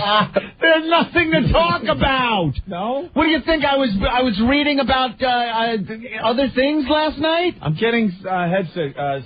No? No. Okay. No. All Thumbs right. down. Thumbs down. All right. Well, move on. Okay. We're moving on. Okay. That's as much. That is. Is that Ken Stevens in the background? I think so. Yeah, because he was giving us all sorts of signals like, guys, please, I'm begging you, just do anything but. Yeah, but well, that was impossible, as you could hear from the tape. We certainly did cover a lot of the subject matter right there. I know, Anthony. I give you a lot of credit for being told not to say anything. Because I'm not going to lie to you. To this day, I regret that we didn't just go on and just balls out until the end. Yeah, they dumped it. That wasn't even anything about That was the having other balls. problem, yeah, because a lot of listeners will go, hey, dude, what's up, man? Yeah, you're right. I forgot about that. They would have just taken the show right off the air. They had someone in the dump room. They dumped right out of it. They had a button that when we went too far, they would just dump out of the show, and they would play a Van Halen record. So... As much as the lawyers will allow us to say about this. So if you're calling in reference to this, you'll not get on the air. Unfortunately, we can't discuss it. I'd love to. I'm going to love hearing my voice on the news with the little VU meter going or the radio dial going and saying, we can't talk about it. No comment. No comment? Yeah. All right, no Say comment. your official thing. That'll end up on the audio tracks tonight. I don't know nothing. Oh, that's a good one. I don't, though. Put a real dopey picture of you up there and go, I don't know nothing. I don't know nothing. We're out of the loop. We really don't know anything. Yeah. And we definitely have a concern for our listeners that are still being held. And it'd probably be a good idea to move on. How's that? Here we go. Okay. Let me see. Oh, I was doing so much show prep last night. It's not like I didn't have the phone in my hand every 2 seconds. Talking to everybody. Me and Opie haven't spoken on the phone that much in years. No. And Ben, Panicky Ben. Can we say someone from the UK contacted us? Yes? It was the Queen. No? No. No. Okay. No. Can't, no. Huh? So don't say it. Don't even mention England in any way. Do we have the Billy Staples tape ready to go? Oh! Billy Staples. That's a subject we could hit on. Which means we're going to have to get Ron and Fez on the still phone. working on it. You know what? He was supposed to have cut it up and edited it, but Rick was in a 2-hour meeting that cannot be discussed. Exactly. Rick was in a 2-hour meeting. Was it about my September 7th gig in Long Island? Oh, that fucking finally! I was waiting to see what Jimmy would chime in with. We've been listening to this audio for a while now, and Jimmy hadn't said word one, and his first utterance is a fucking plug for a shitty Long Island gig. Oh, it went swimmingly. What an ass! I thought you were just you just showed up to work late that day. You were there the whole time. That's right. Ant and I are sweating it out. Minding my manners. I like hearing over-the-top Rick on the audio, too. Yeah, it's pretty interesting. God, it was so frustrating. Back to the tape. Island? You're the worst. You're the worst. Yeah. Hold that up again. So, Opie, there you go. At least you have something to fall back on, my friend. Opie, You look. are the worst. Isn't that the truth? See, at that point, I just knew. I'm like... Yeah. You certainly did. Colin Quinn. Yeah, you had everything to fall you two back had something to fall back on, too. Bags of money. Well, we didn't know at the time. I fell back on a thin sheet that hadn't yet been cut. I told you I was trying to get that, but I was shaming Mother with a large African dick in my face. Shithead. Oh, brother. We didn't know at the time. We just signed a big radio deal. For the first time in our careers, we were going to make real money. Yeah. And we thought we were going to lose all that. Yeah, we did. Plus get sued, plus possibly get arrested. We had no idea how bad this was going to get at this moment. Opie, You look. are the worst. This is it for me. That means it's got to be true. It's got to be true. That's got to be true. It's got to be true. What are we talking about? Look, just look at the letters. AP? No, don't say it. What does that mean, though? It means it's got to be true. What's got to be true? I don't know. Stop it. What? You're putting me in a weird position. Me? This one was your idea. Not as weird as the... What? I didn't say anything. This was your idea. What was? What was? What was my idea? Nothing was my idea. I'm not the idea guy. Oh. I'm not. We're now like deciding. Now we're just trying to... Every man for himself. You can Abandon ship! You can hear relationships just deteriorating in front of your eyes. Not my fault. And for the record, might I state, I am not the idea man. A 7-year relationship just deteriorating in front of everyone's eyes. Just saving it. Viacom, I would like you to know I had nothing to do with this. I'm not the creator. You ass! Not the idea guy. Right. Thing was my idea. I'm not the idea guy. Oh. I'm not. I'm not the idea guy. I'm just saying it was your idea to do a show today. Hey, Jim Norton, how about some yucks? Jesus. If we ever needed a Jim Norton in the studio today. You're right, I really am contributing nothing. I just don't want to say the wrong thing. Because let's face it, you're the pansy of the group. I'm the first one to go. If there's a real problem and they want to set an example, you don't set it with Oprah Aunt, you set it with the little blubbery-breasted friend. Oh, yeah. Okay. I will definitely be the we're not kidding around example. Why don't we get the Billy Staples tape together? Because that is some really good radio. The we're not kidding around example. Yeah, there was a yuck. So that was our first break of our last broadcast on commercial radio. That is something. We went to break pretty much right there, and then we moved on to just the stupidest radio, the dumbest, who cares type of radio. Yeah. And then we, for the rest of the day, we started referring to the incident as the peanut butter and jelly incident. Yeah. We played some dumb Billy Staples comedy tape. We were distracted the whole time. Regan came in. Brian Regan came in. A true friend of the show because Anthony Michael Hall canceled that day because of the controversy that hit us. Yeah. He didn't want any part of us. And soon no one wanted to be and that's associated with that the likes continues of us. with guests right. to this day. Yeah. So then what I got is just 2 minutes of audio. It's the last segment of our last show on commercial radio. And at this point, because we do a 4-hour show, obviously, at this point, you heard the first 10 minutes of the show. At this point, 3.5 hours later, we just knew. Because everything was developing that fast around us. We just knew. And remember the whole, your mom's box thing that we started a long time ago. When someone is having their last appearance on our show, you say your mom's box. That's key to the audio you're about to hear. Yeah. Hey, look at Sean from Sacramento. We're live in Sacramento for the month of August. Yeah, I've learned it's kind of hard to listen to a show like this twice. Oh, that's right. They just replay it, right? Yeah, I was wondering if I could use that to my advantage. Hey, Sean, remember to drop off those movies today. Well, you might as well. Hey, that's good. Tom from Hoboken calling this the Godfather 3 of radio shows. Ah, you suck. Dad? At least it wasn't Leonard Part 6. Nothing? Wow, we were doing that back then, we were huh? doing nothing back then? I didn't think we were acknowledging those bombs back then. Well, that was just a long valley. You had to say something. Yeah, you had to. I think you guys were just not listening that day. Yeah, a little distracted. Man, my jokes bombed back then as well. Wow. No, it's just... Jesus Christ, I had half and half. Is that what it is? Yeah. I read instant feedbacks all day long that says, could you fucking tell Jimmy to clear his goddamn throat? Oh, you tell me. I'm sorry. I take Musex. I'm sorry, guys. Yeah? Yeah. Half and half does it to me. All right. You should tell me that just because I won't do it all over I the mic. don't care. Here we go. The last minute and a half of our last broadcast on commercial radio. Part 6. Nothing? Just let it sit. Yeah, sometimes you just got to let somebody take their body. Just let it sit. Look, he goes, nothing. But you lost space in that one between Leonard and Part 6. Right. Leonard. I realized I should have picked a sequel. Nothing. Thinking Leonard Part 6 might have been the movie they made after Leonard Part 5. Nothing. 6th installation. I know.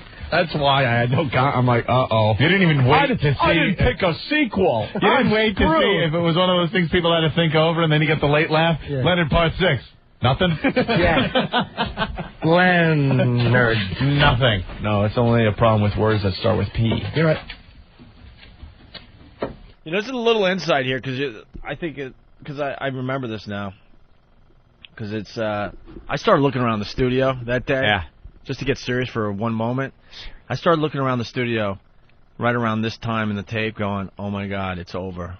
It's done. And then you're just visualizing everything that happened in that studio, everything, all the debauchery we did. And I just started looking around going, looking at the clock going, wow, we're off the air in about a minute here, and I think this is it. I think it's over. Yep. And I wasn't saying it's over for a little while. I thought it was over. Career done. I didn't. Seriously? No. I mean, we were all joking. Time? Dude, I didn't have the Boston experience. We were all walking and we were like, imagine if they make us stay off the whole time. We're laughing. We're all changed when we come back. It went in waves. No, tell you the truth. There were times where I was like, I think we might get through this one. Suspension, meetings, all that crap. And then it was, oh, my God, we're fired. And then you'd start thinking, well, from what Ken said, it sounds like because of that they might keep us. And so it kind of went up and down. But, yeah, at the end of the show here, I started thinking, uh-oh. I started looking around. I started looking at Ann and Jimmy. I'm like, man, things are going so well. We just got syndicated only a year prior, something like that, year and a half prior. Yeah. Making good money for once in our careers. And I just started looking around going, oh, my God, I think this might be it. Over. Let's start with P. You're right. P-E-N, I think. Yeah. Well, you get Pinnacle, P-I-N, but it depends on if you're from Buffalo. Don't bring up Buffalo. That, you know what? You did miss a good sequel. Penitentiary 2. Thank you, Big Kev. How are we doing in Buffalo? How's that whole debacle going? I think the Buffalo problem is secondary at this point. Yeah. Oh, forgot about the That's Buffalo one problem. good. That's one plus. Mm-hmm. Makes other things we do look really like nothing. Yeah. Let's get out of here, okay? Although they do seem to list them. Let's get out of here, all right? Okay. Let's do that. No comment. Your mom's box. Oh, no. Your mom's box. That's right. Your mom's box. Ooh, cut off. It was a long pause, and then I just said it. I said, your mom's box. I just knew. At that moment, I knew. Mom's box, yes. Great job of putting that audio together. Cut me off at the end. Your mom's ba. My mother a sheep. And then we got fired soon after that. Actually, probably about a week. About a week. Probably a week meetings, after. Nerve-wracking meetings, and we would be off the air for 27 months. 26, somebody's pointing out. 26? Yeah. About 26 months? Excuse me. Like that month mattered. Yeah. And then we got fired as we were walking around the streets of New York. The exact location, the Starbucks on 67th Street and Columbus Avenue, right there on the sidewalk, my cell phone rang, and it was the agent saying they canceled the show. And I was with Anthony and Jimmy. And then that was it. 3 of us were walking to your place. Yeah. So I almost threw up on my shoes. Oh, yeah. It was just the worst. And then Aunt and I didn't even talk to each other for like 6 months. We all just went our own ways for a long time, actually. Yeah. The drinking got really good. Anorexia set in. I stopped eating and started drinking a lot. Ugh. I don't like listening to that. I know. Glad that's done with. But there you go. Well, they've been asking for it all week. Now you know why we've been stalling. Brings back too many memories now that I think about it. Why don't we talk with Jim in Buffalo? Oh, okay. Yeah, this will clear up what was addressed in the tape. Jim! Hey, boys, what's going on? What's happening? You remember the Buffalo gig? Oh, I remember it. I wish I could relive it daily. My brother-in-law and I talk about that, the whipped cream bikini contest, the zucchini. Well, see here. Holy Christ. Let me set this up. This is a little-known fact. We were in deep trouble heading into our Sex for Sam contest. Deep trouble. The contest that would, finally get us fired. But we just got back from a road trip to Buffalo where they were counting on a couple hundred people to show up. Thousands of people showed up at this beach bar. They never sold more beer in their lives, and they've had a lot of big gigs down at this place. Everyone came out of the woodwork. We drove up in a car, and we were wondering why the line was so long. We thought maybe they didn't let people in yet. No, it was a line of people just waiting to get in. And then we got into the place, and the entire beach in front of us was packed, the bar. It was supposed to be a TNA volleyball game.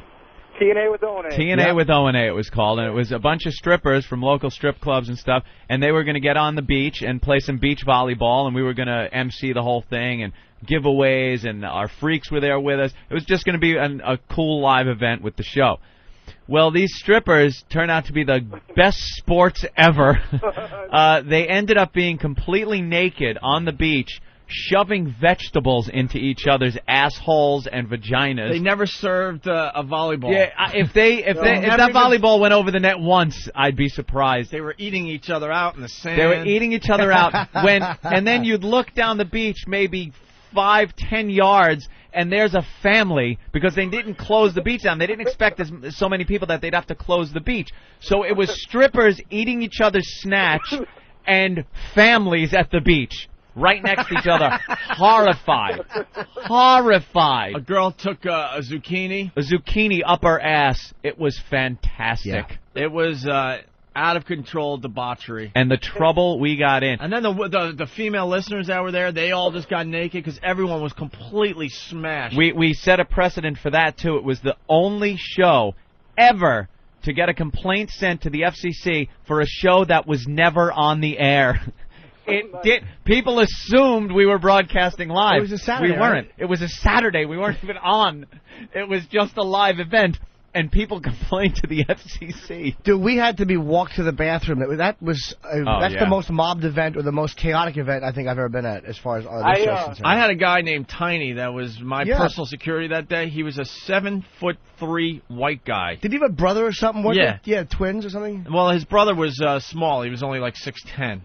6'10", 350, 400 pounds. And Viacom, for I think till this day, still uses that event as an example of what not to do at a live event.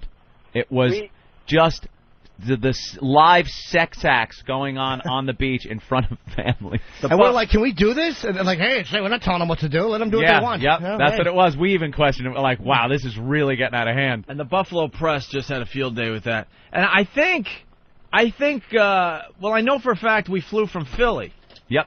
The show, you got to remember, was based in New York, but we were starting to hit the road and go into all our affiliates. We were down in Philly doing a show, and if I'm not mistaken, the Philly show was the show where the chick outside the studio with the baby. Was that the day before? Yeah, and then there was a dead monkey, too. Yeah, Oh, and the guy was... that. So we have to back... Oh, the monkey skull? Dude, Remember we have the to dead back monkey up. with the whole monkey. I think we were all on drugs or something. That's why I'm... That was an out-of-control weekend. It was just a matter of time before we were going to get fired, obviously. Yeah, this was the train we were on. This was the train we were on that had to crash eventually. The day before the Buffalo gig, we were in Philly doing this thing called strangest thing I guess you would do for concert tickets or whatever. Excuse me. A new mom shows up. Baby and baby carriage outside the station where hundreds of our listeners were just hanging out to get a glimpse of their heroes. And we're doing a show for YSP in Philly at the time. Someone just sent me a link to all the pictures from Buffalo. Wow. The first one I popped up, look what's going on the beach. Can Steve get these up on OpieandAnthony.com nude girls. today? If Steve wants hits on his website today, he's got to get these up on Foundry Music and OpieandAnthony.com. Anthony's right. It's in the Infinity Handbook on how to never do an event. Never do an event. Well, we didn't even want to do the event. They talked us into it because they sold the shit out of it. Here's Let's one, not forget. 2, Hold on 3, a minute. 4 girls, nude girls on Steve, top of each other. We want the pictures from our Buffalo gig. If you want hits on your website today, trust me, we have piqued their interest. This girl's eating this girl's snatch. She's standing up. There's a girl completely naked on her knees in front of another girl just wearing her bottoms. Yeah. And the girl is pulling the bottoms away and just licking her snatch in the middle of the public beach. Oh, man, we are out of control. Steve, can Look you at link this these? one now. Oh, my God. This girl is now just, again, the girl's laying down. Wow. Just eating her on the beach.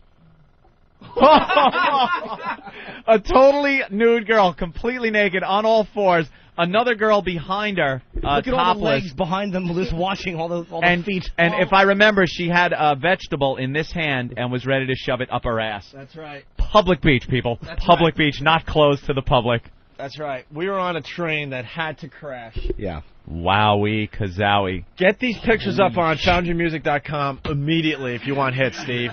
My memories of this event aren't as bad as these pictures.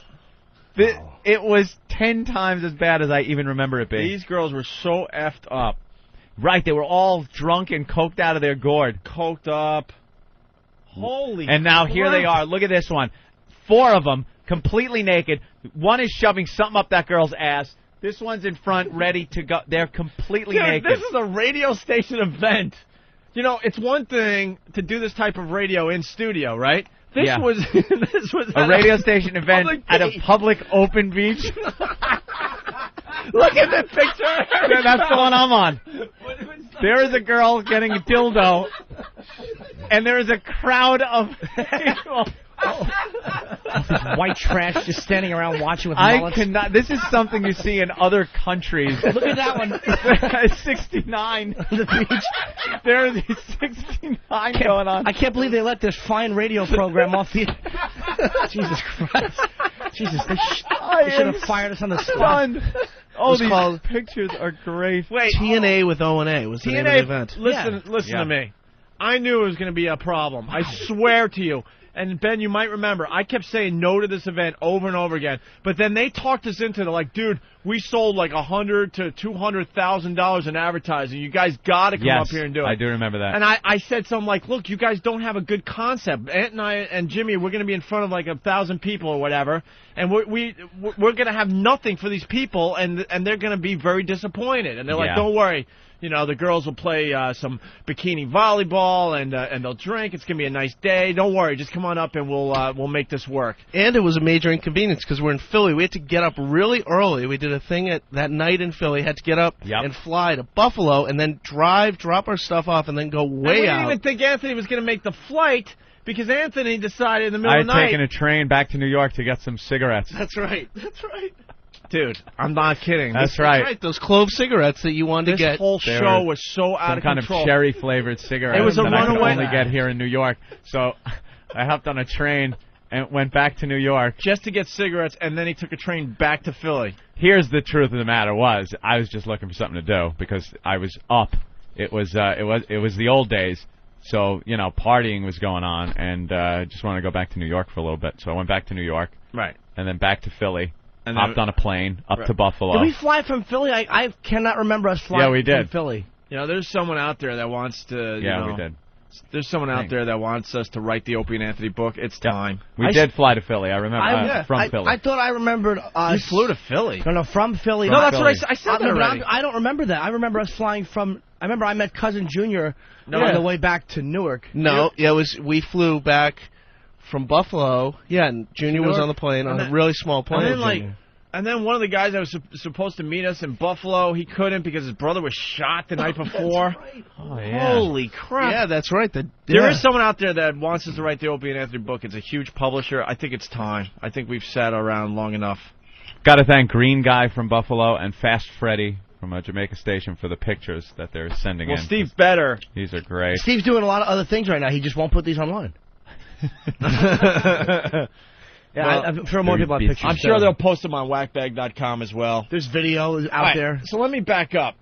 So we went down to Philly to do a show for YSP, and then that Saturday we were going to do this beach appearance. What do you got? What do you got? Oh my God! The crowd. A guy in the crowd has picked up one of the girls. She is completely naked. Her legs are spread wider than you could imagine. And just, there is a good half a foot of gash in that That's picture. really a nice meaty one. Holy mackerel. Wow. Oh, my God. I am stunned that this actually went on. I completely forgot how graphic this appearance was. Oh, yeah. What a piggish radio show. Actually, these pictures were traded all over the world for a very long time, because there's video clips as well somewhere. You know, I'm starting to think this wasn't really about the volleyball. So anyway, we did a show in New York. We go down to Philly to do a show for WYSP. At that show, a new mother shows up at the station. There's hundreds of people outside the station, mostly guys, okay? She has the newborn in the carriage. Yeah. And she decided, I forgot why she did this, but she decided she needed to give a blowjob. Right. So she had some stranger, one of our listeners, watch her kid while she went down on her knees. In a doorway or something, right? Right outside the station. Yeah, right outside the station. Where people crowded around us. She gave this guy head. All right? And then up in the station at WYSP, we had a guy bring in a dead, frozen monkey. It was freeze-dried. Freeze-dried It was a monkey that was dead, and they, instead of stuff it, you freeze-dry it, and it keeps its form and everything. And it's in a plastic bag. We were doing Bring the Weirdest Thing Down for a prize, something like that. Yeah. So we brought a monkey in a bag, and For some reason, that wasn't good enough. I don't know how. I think he mentioned it, and we said, yeah, sure, go with it. But he decided to win a prize. He was going to pull out his schlong and get a BJ from the dead monkey. Yeah. So he takes the monkey. He actually didn't take it completely out of the bag. He just rolled the plastic bag down so the monkey's head was popping out, opened its little monkey mouth, and shoved his schlong in there.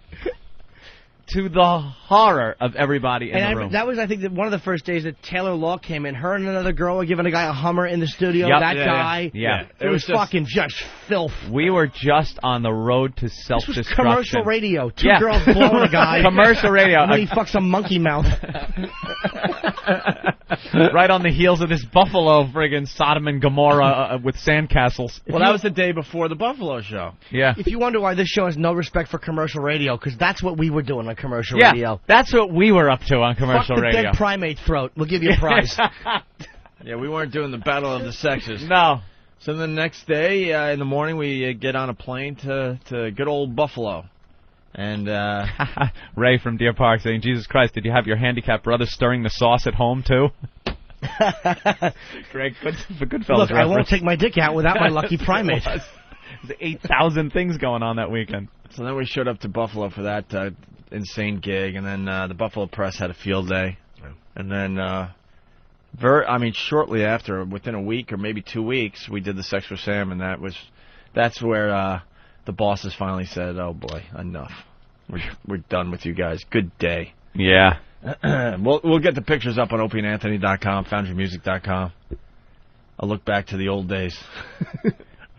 Man, thanks for those pictures, because I completely forgot how crazy that Buffalo thing was. I keep hearing about it and remembering, but I have limited memory of that whole event also. Do you remember the black midget girl who was there? Wasn't there a black midget girl, short, with really fat legs? Somebody else might remember that. She was a really weird-looking chick. I'm not saying she was a midget, but she was really small. There was something very odd about her, if anybody remembers. Something's kind of, that whole episode was almost like a David Lynch movie. It really was. A little odd. Didn't there Robert should be Blake a make a phone call? No kidding. So there you have it. Forgot about that. No surprise that we got fired in the end. No. Monkey dick one day, naked chicks in front of kids on the beach the next day. That is absolutely what... I remember that time. I just felt like we were on a runaway train. Our listeners were expecting more and more. And they were getting it. And they were getting it on a weekly basis. And it was a distraction as far as, making people laugh. So I'm glad that part of our career is over, where we were just looking to do the most shocking thing over and over again. Wow. We really did turn into goody two-shoes on this. Not really. On XM. Yeah, now we're on satellite. We can pretty much do anything. You have a smoothie, you have a muffin. I'll say the F word. Tee-hee. Bunch of faggots. All right, Drew Boogie in studio. It's the day before vacation. We're just kind of screwing off. On the way, we got the Alan Sniffen audio. We should play that today. It's pretty funny. And then we got to get to some of the better stories of the day. And Alan won't call in, right? He won't come on the show? Of course not. Pictures are on foundrymusic.com. That's FOUNDRY music.com. Foundrymusic.com. I'm sure it'll be linked to opieandanthony.com as well, which is a lot easier to spell and stuff like that. All right, Drew, get us out of here for a little bit.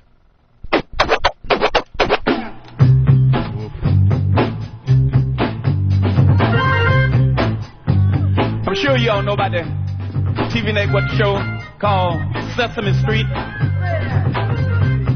For young kids, teach them how to read and write, especially the ABCs.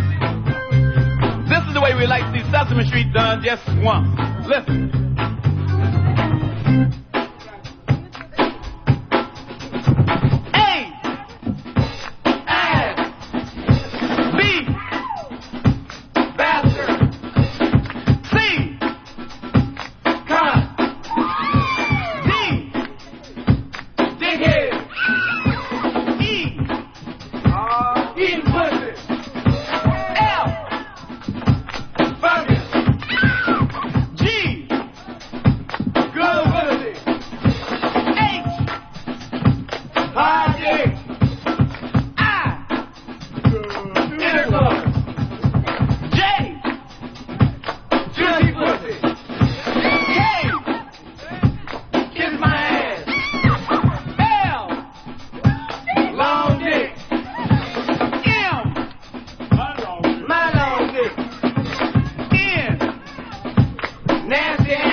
Use pussy. C. Very good pussy. W. Wild motherfucker. X. Extra piece of ass. Y. Your big pussy. Z. Zombie pussy. That's very good. And for that, you won't have to stay in for after jacking class today.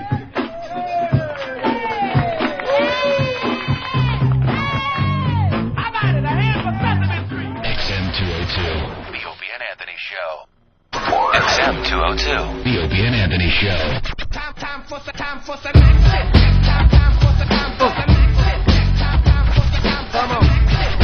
Time for some time for some next shit. Time for some time for some next shit. Time for some time for some next shit. Time for some time. Come on. Time for some time for some next shit. Time for some time for some next shit. Time for some time for some next shit. Time for some time. Come on. Time for some time for some. Time for some time for some next shit. Time for some time for some next shit. Time for some time. Come on. Time for some time for some next shit. Time for some time for some next shit. Time for some time. Right on, Drew Boogie helping us out today. Come on. The day before vacation. Right. Let's say hi to Donkey Sausage. She has made it to L.A., it looks like. Donkey Sausage. Good morning. Hi. How did it go? I'm still alive and unharmed. Unharmed, sorry. Oh, very good. I'm tired. Very tired, though. She just drove from New York to L.A., wowing across America. How handing long out you, wow stickers at truck stops. How long you been in L.A. for? For about 4 months. You're staying for that long? Yeah. 4 months. Yeah. What are you doing? Come on, you could say. No, I can't talk about it. Why?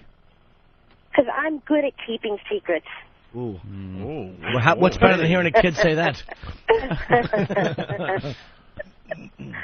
You're not going to be back for 4 months? No. I mean, I'll be back for things here and there, for, weekends and whatnot. I'll be flying back and forth, but I'm not going to drive back until 3 or 4 months from now. All right. Well, this is exciting. Yeah, no. So glad you called. No, Yeah. well, I do have to report that I stopped at a couple truck stops, and there were a few fans here and there. I have to say that a lot of the truckers were really cool on the road, because there were points where you can't get by because truckers are taking up 2 or 3 lanes the whole way. And if a fan saw me, they would let me through, and they'd make all the other cars wait. So that was really cool. And God and damn it, are you fucking with me? Wait, so what happened? You'd be approaching a guy. Shut up, Jimmy. I want to know, would you high beam him? How would he know to move? All right, shut up. All right, let's just move on here. We're glad We you're did write safe. on walls, though. We did write on the bathroom walls. All right, we're glad you're safe. You wowed across America. You were showing your boobs the whole way. You were handing out wow stickers, and now you're gone for 4 months. And I'm gone, yeah. All right. Good luck to you there, Donkey Sausage. All righty, boys. Gracias. Listen to the replay later. Why? Yeah. No reason. I just want you to hear the whole show. Hope you enjoyed. Okay. Take care, sir. Bye. All right, we got Paul outside the studio and the Big A. That call stunk. You think? Oh, that was awful. I hope you're hearing this later. And all kidding aside, guys, sit down first. Sometimes the man would get out of the lane. I'd be in the left lane. I'd be approaching him. Boom, he goes right to the right lane. I go by. He gets back in. Horrid call. That could be the worst bit of information ever given out on this show. That wasn't from Steve. Yeah, well, Steve's just been fucking a fountain of awful, dull statements.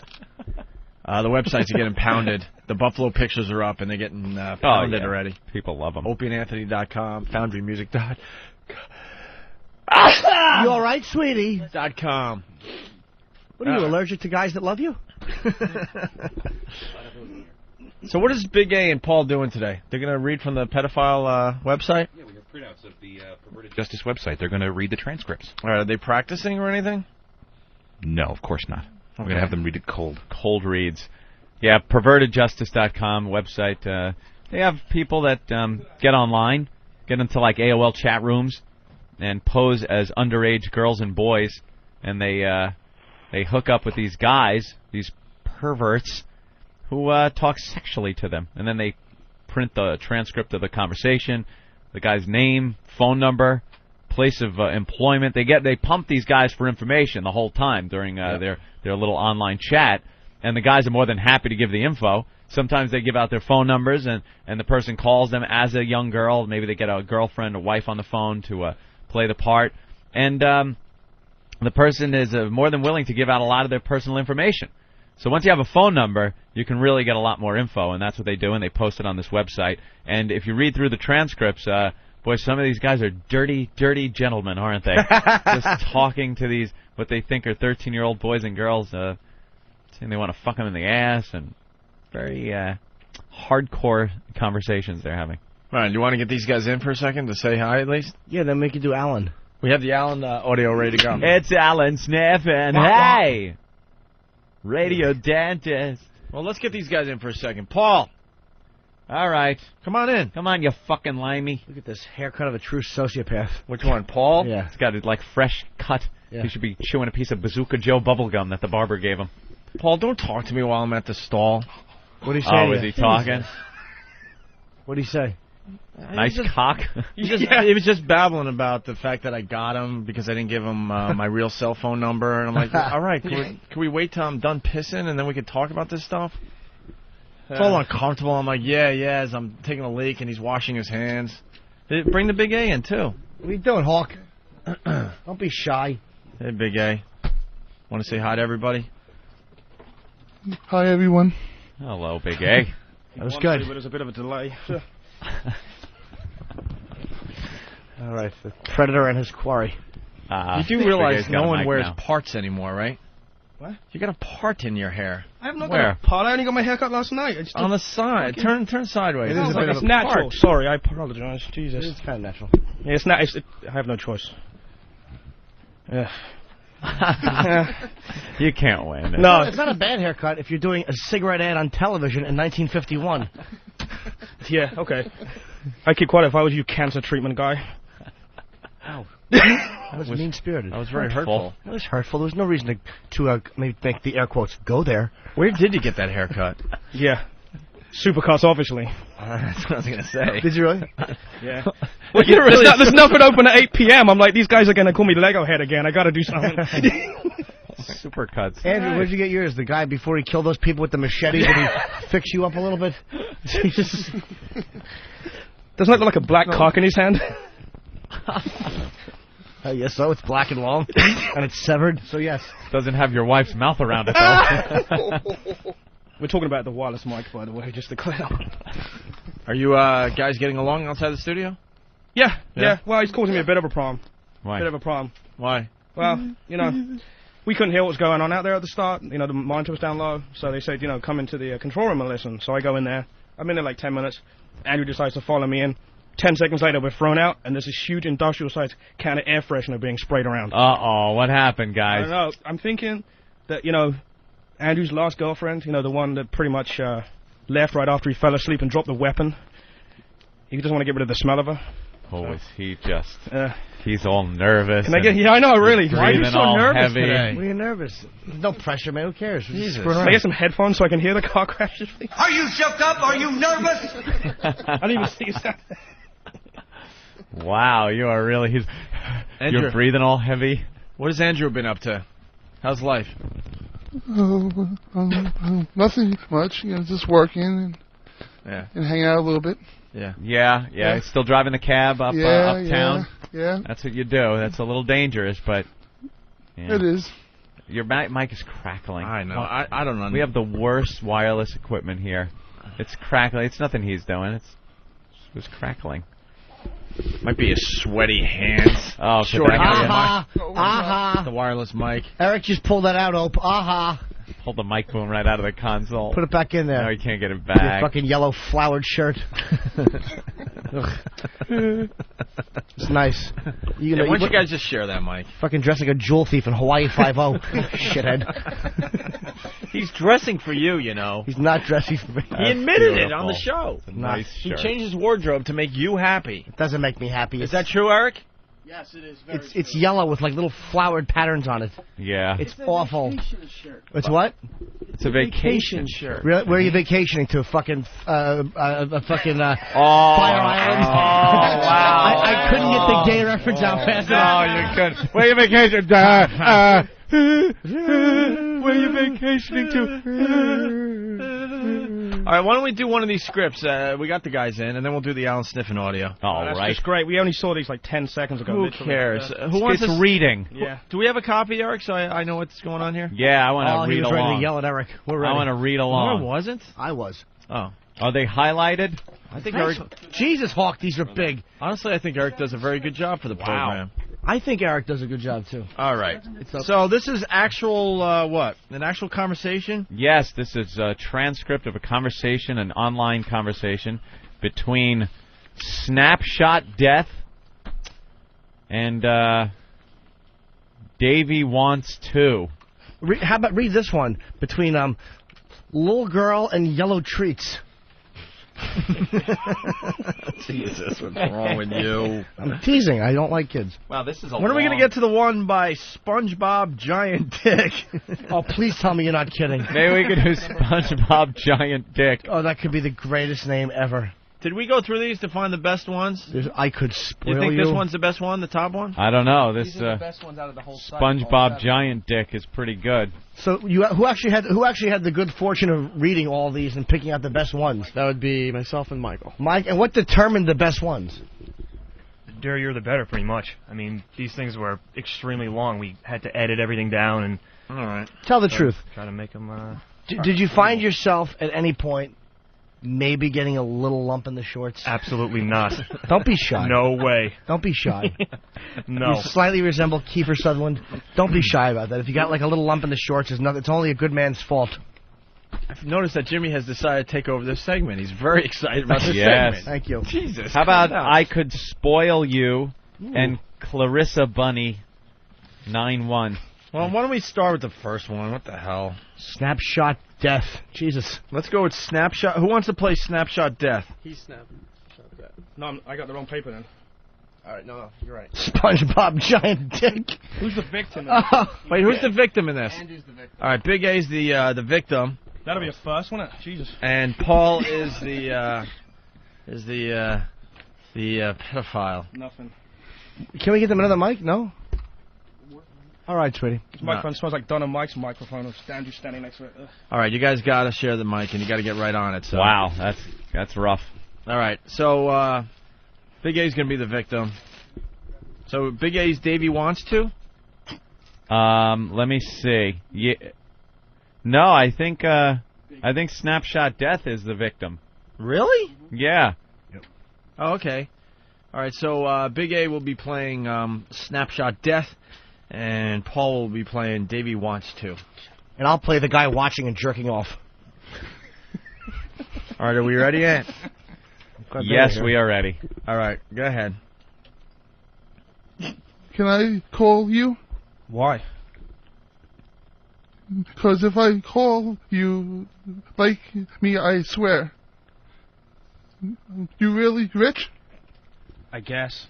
I really don't think about money. That cause you got it? I don't. Sorry, but I will reward you if you become my little sex boy, but you must be discreet. Ugh. I promise. Where dumb ass Ricky live? Live. Jesus. Where dumbass Ricky live? Live, you wrongly enunciating ass. In Queens, off the Southern State. Southern State. Southern. Dicks. I'm in Queens too. Where? I can spin by if Ricky is a no-show. Why don't we all do it? I like to work alone, kid. But I run away and you get me all the time. Okay. I can't resist a boy who wants it. Can I call you? Why? Do you want to be phone fucked, boy? If you want. You know, I like to rate my boys for real. I swear I do what you say. What if I tell you I want to put a rope around your neck, and as I fuck your sweet ass, and hear you beg me, beg not to die? You buy me.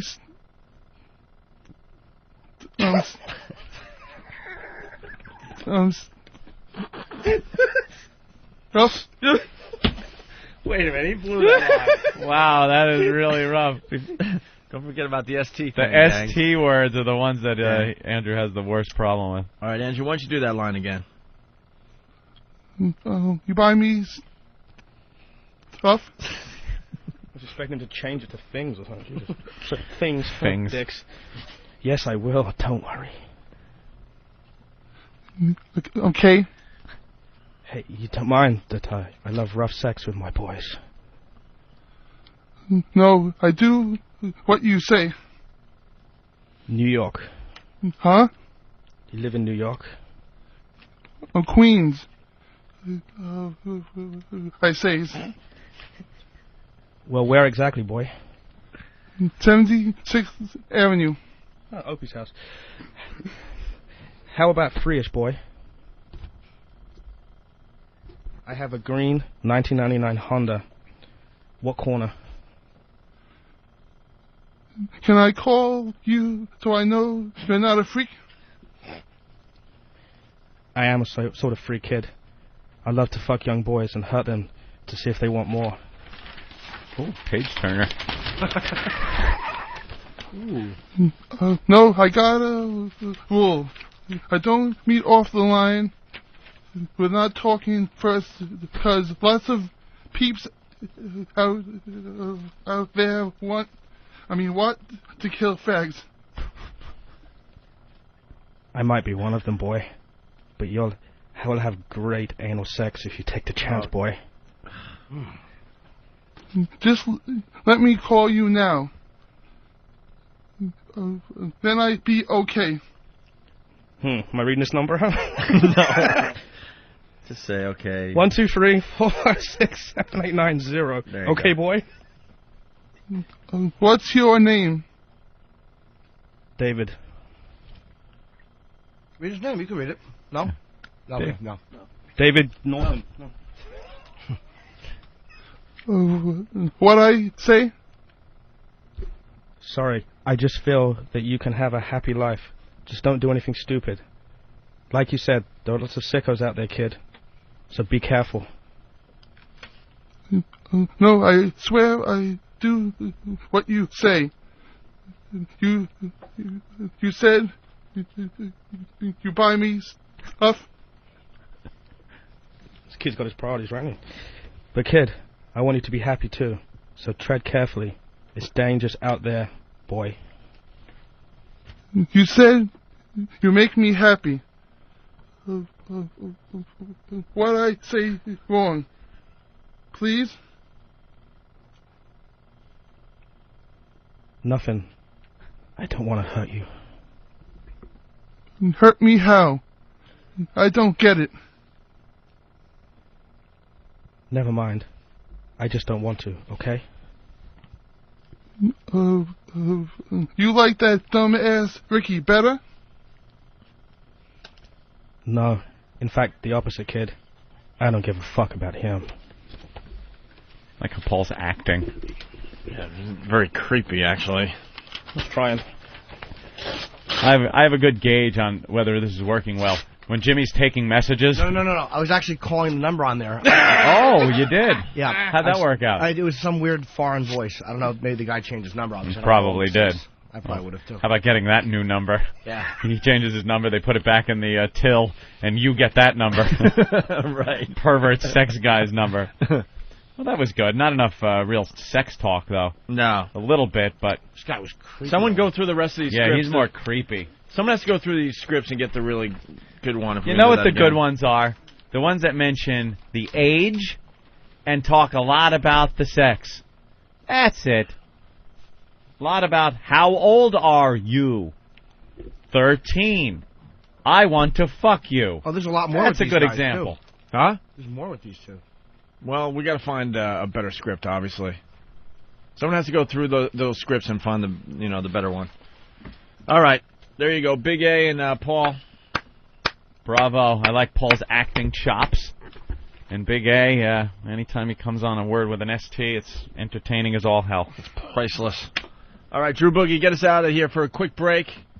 And when we get back, we have Alan Sniffen audio. Da-da-da-da-da. Critiquing our radio show. It'll be quite fun to listen to. Track 1? 6. Well, hold on a minute. This should have been queued up for us.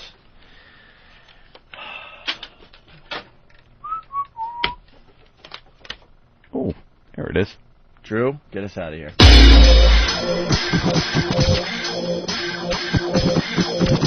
Smack tap that over.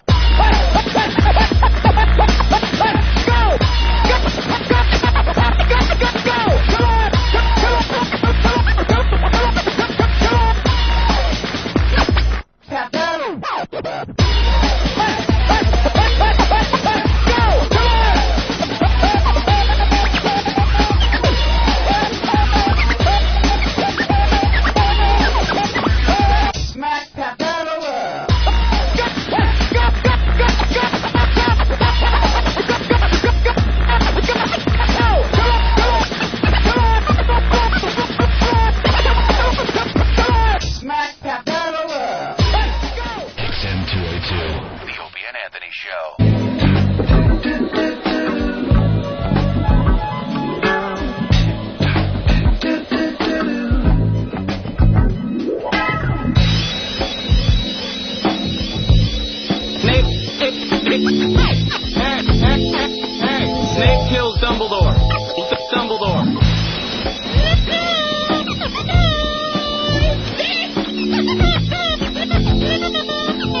Drew Boogie helping us out today. It's the Opie and Anthony program. Yeah. The day before vacation, kind of screwing off today. Thanks for checking us out. Yes, Anthony? Just reading things, reading instant feedbacks, and some people didn't like the segment. I didn't like it. But they get all, like, defensive. What do you mean? Because one guy is saying, let me get back to his instant feedback here. He's saying, stop, enough, be more funny. Like, we throw things on here and you see where it goes. It's part of the show. Perhaps we picked the wrong script. I think we did, That's what actually. I'm thinking. But that was very, very boring. Wow. But George the Geek, you got to be kidding me. If they're going to read them, if they're already long, they're going to be 50 times longer with them reading it. Boring, be more funny. Just go with it. We understand. Believe me, we know before you if something's working or not. And we will pull the plug if need be. But George the Geek, I got to ban him. I'm banning you. You can't. Right now. Give him a good banning, Ant. You can't Clicking ban the him. link. Stop! Don't ban him! He's having a rough morning. He wanted to laugh, and he didn't laugh, and now he's bummed out. That's all. Don't ban the guy. Well, next time he gets banned. You do make a good point. We know we suck way before you guys. Don't worry about it. I was sitting here sweating going, wow, this really stinks. My favorite part was when he started talking about the green 1999 Honda.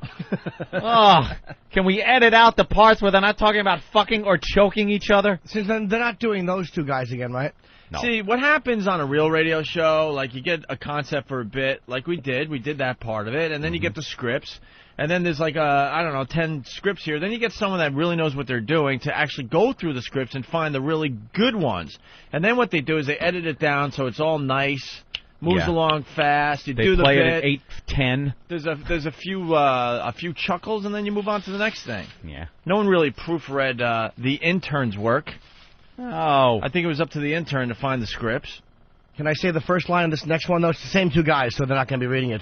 Snapshot's Death says, "You really kill peeps?" And the other guy goes, "I really can't talk here, but sometimes things get out of hand. In fact, this one time a boy tried to bite my cock to get away. I had to strangle him." That's a real thing? That's Oh, not yeah. from the That script can't be from your real. acting class? No, no. Oh, I thought That's pretty good, though, right? Yeah, you did that well. That can't be real, is it? Is it real stuff, you think, or is it just... Yeah, there's no kooks on the internet trolling for young children. Yeah. Of course not. All right, we're going to I move on believe to it other all. things. Yeah, let's get to Alan Sniffen. Can't believe that bit was just so horribly done. Well, That's not Paul and Andrew's It's only fault. editing. It's all in the editing, is right. Like, this should all just be sex talk. Throw out anything else. And murder talk, too, Ed. I don't Yeah, want to think well, any murder murder talk is ta- fine.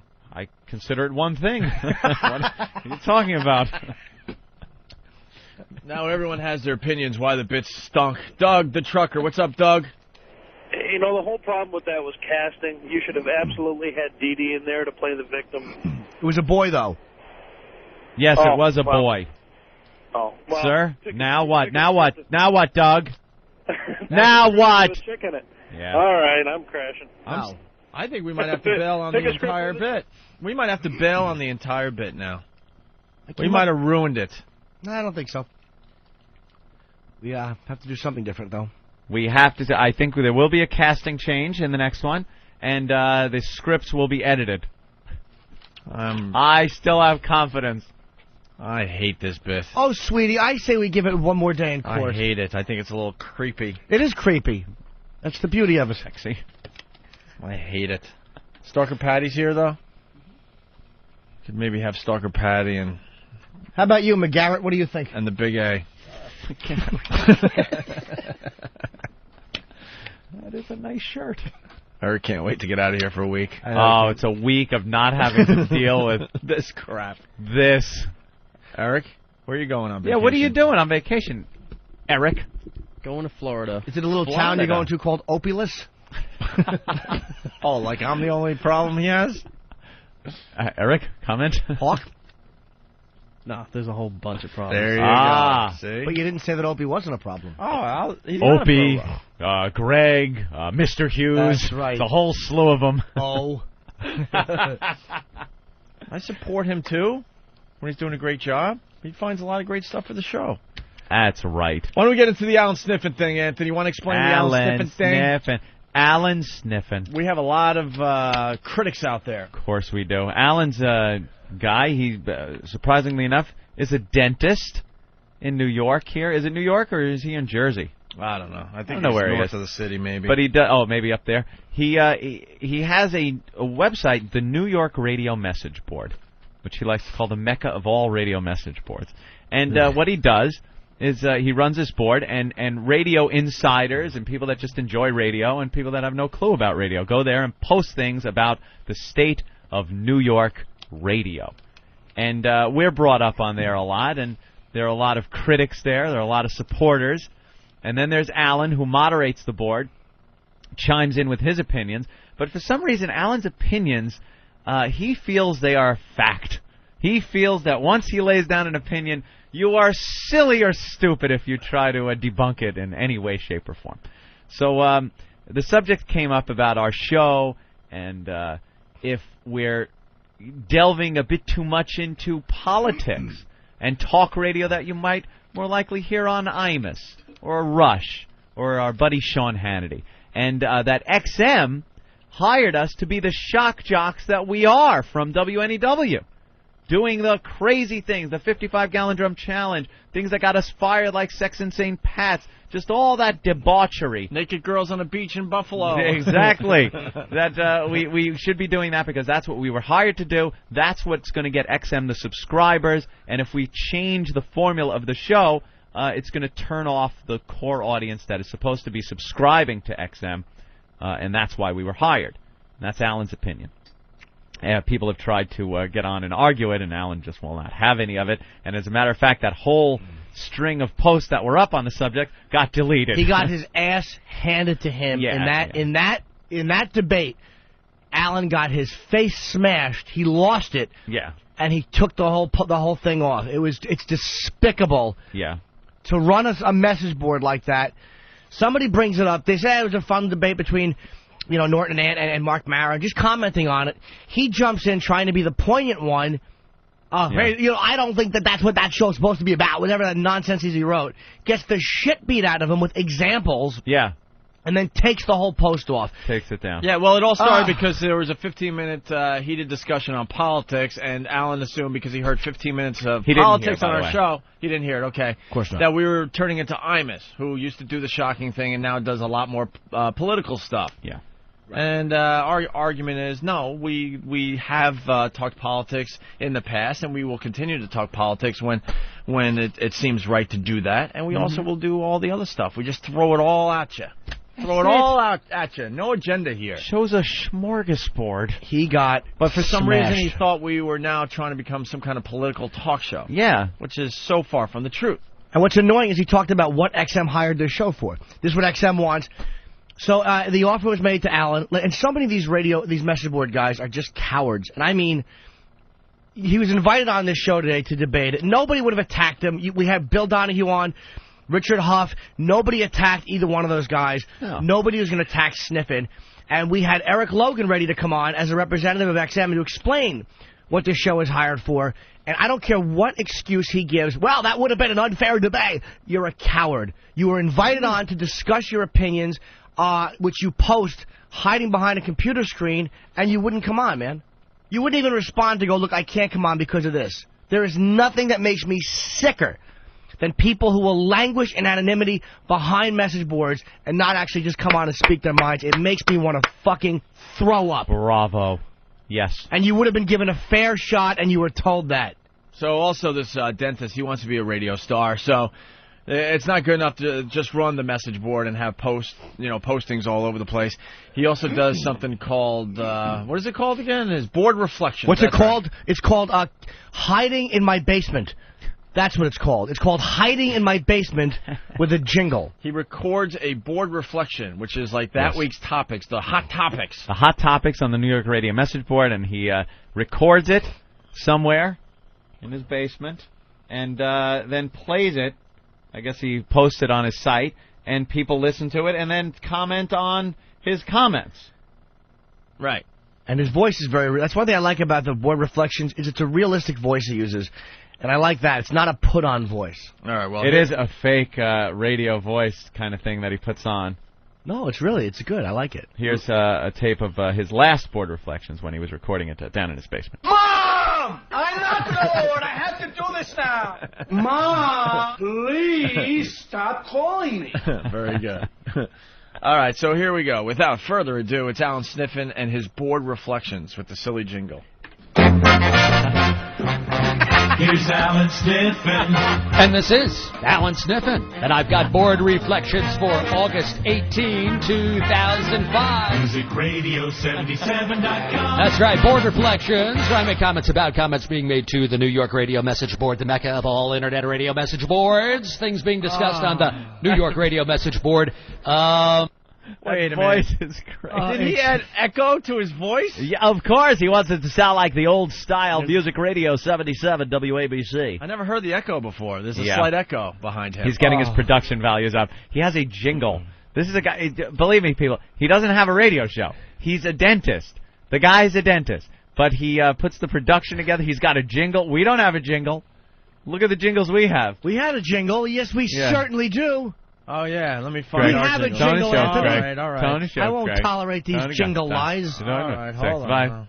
No, I'm not playing that one now. No? That's the one. No, I like no, that. that's not the one. This is the one. Opie! Anthony! And Norton too!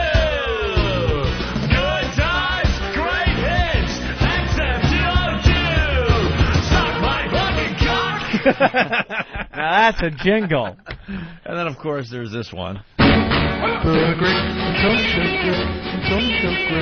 Tony got Dr. Norton with sex advice. We're no bank, spread the hip on I love them both. They're beautiful in their own ways. All right, so that's the jingle, yes. Anyway, is Alan Sniffen trying for a golden ticket, by the way? Oh, this could be a golden ticket No, audition. golden filling is what he wants. All right. Back to the tape. I guess, once again, I was brought up on the Opie and Anthony show for comments that were made on the New York radio message board a few days ago. You know, I was forced once again to remove an Opie and Anthony thread, and I will continue to remove Opie and Anthony threads if Opie and Anthony fans continue to behave like idiots. I gotta tell you, right. we have made his message board very popular over the years. Yeah. Without those dopes discussing us, there's not much else to discuss in New York radio. And why can't you just take off the offensive posts? If there's posts in there that you don't like, fine. You moderate your own board. But I read about 15 of those, and they were legitimate. They weren't O&A crazy references. They were real debating posts. They were about the show and about what's been done on the show, and they debated and debunked what you had come on and said, which was an unsolicited, I don't think they're turning into idols. Anyone that posts and supports the show, he labels as an O&A fanatic who will just, push the show no matter what. Even people with legitimate points about the subject. A lot of these guys show a lot of intelligence. I love reading those. You lost the debate, Alan. You lost it. I read it, and you won most of them. You're very good. You lost that debate. It makes me very happy when some of our pests attack in a very intelligent way. Yeah. Makes me proud. You need to behave like idiots. You behave like an idiot on this board, you're going to get pulled. And I'll pull the whole thread if I have to, because I haven't got time to sit there all day long and remove dumb posts. Okay? So those of you who are fans of Opie and Anthony, if you want the threads to stay on the board, then post something intelligent. Don't just post, I'm a fan of the show and I love everything they do. Because that's what most of you were doing. I didn't you see were one not post like that. There wasn't I one didn't post see like one that. post that just said, I'm a fan of the show and I love everything they do. They were giving examples of what we do that isn't political talk. Yep. They were giving all those examples. They were giving examples of why we can talk about politics, because the structure of the show is that there's really no structure. We hit on everything. But he assumed they were just fans. And if you went on the board and posted about Cousin Brucey, how you love Cousin Brucey and all he did, nobody would complain. But because it was about the Opie and Anthony show and it smashed his point, he removed it. And that's why you removed it. Tell the truth. Be honest with your listener. Because he hasn't... He likes us. I mean, he appreciates what the show is. It's not like he doesn't like us personally or anything like that. I've emailed him, a few times and gotten emails from him. But for some reason, he's got this thing when the board starts talking about us a lot that he really doesn't like that. And he was very fair when the show got booted too. He was the only guy that was really great. fair, if He was not great to completely us. inaccurate. So we like Alan. I mean, but it's just, come on, dude. Most of you were doing. You were not addressing the point of that thread, which was not started by me. It was started by somebody else who basically said they heard a segment on Opie and Anthony where they spent a great deal of time discussing politics with Mark Marion from Air America. Look, the point that person was making is, this was great talk radio. Okay, if you like political talk radio, I can see that. And I also understand that to some extent Opie and Anthony are capable of doing that kind of talk radio. So I'm not dissing anybody here. But my response and the point of that thread was not to have a bunch of Opie and Anthony fans come on and say the show is great. We don't need that, okay? We know you think that. That's fine. You got your own message boards. Go there and post that if you want to. The point of the thread was whether or not political talk radio was appropriate on Opie and Anthony. Now, there were a couple of people that did make some valid points there, such as they've got a lot of time to fill up, such as the show needs to be more than just talking about boobs and so forth, that they need to be, they're not really shock jocks and they need to go deeper, and this was an example of that. The show has got to attract an audience beyond just those who want to talk about the voyeur bus. Okay, reasonable points, and some people made them, so good. Reasonable Right. points? Perfect points. That was the Perfect point. points. Not reasonable. They were the points.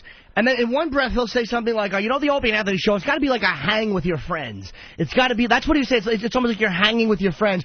Well, when you hang with your friends, how many of you just go, fart, fart, tits, tits, pussy? You joke about that, you talk about loads, you talk about farts, and then you talk about politics, you argue politics. That's the way people hang out. That's what people do. You make a good point. We didn't become very popular in radio by just doing the shocking things. Those were the attention getters. And then People remember those. Then we had to keep your attention in between the shocking things. That's how we worked. That's right. There was at least... If we just did shock, we would have never been syndicated all over America. XM would have never picked up this radio show. It's a lot deeper than that, this program. And as far as what XM hired them for, Logan was ready to come on and honestly say exactly what he likes, what he doesn't like on the show, and what he was, you know, and then Alan wouldn't come on and hear that. Why do you have to just do it on the message board? Why can't you just come on and talk about it? You run the message board. He deletes the whole string of posts, and meanwhile, you know, the board is full of what type of processing is Z100 using? It's just dog shit. It's like the worst. Wait, has Q104 changed its compressor? Whoa, let me get in on that discussion. Which station in New York do you think will be the next oldies outlet? Just the dumbest crap. Jersey Pirate Station cutting in on a signal. Whoa. There really are Is some... Christian rock viable in the New York market? What? New York needs a standard station. Right. Are there too many home of rock and rolls in the tri-state area? Country coming to the Big Apple? Which one is the true home of rock and roll, in your opinion? Cousin Brucey to Sirius. I long for the old days. Shut up. Shut up. It's just the worst. You know, you think we're joking. Get me the New York Radio message board.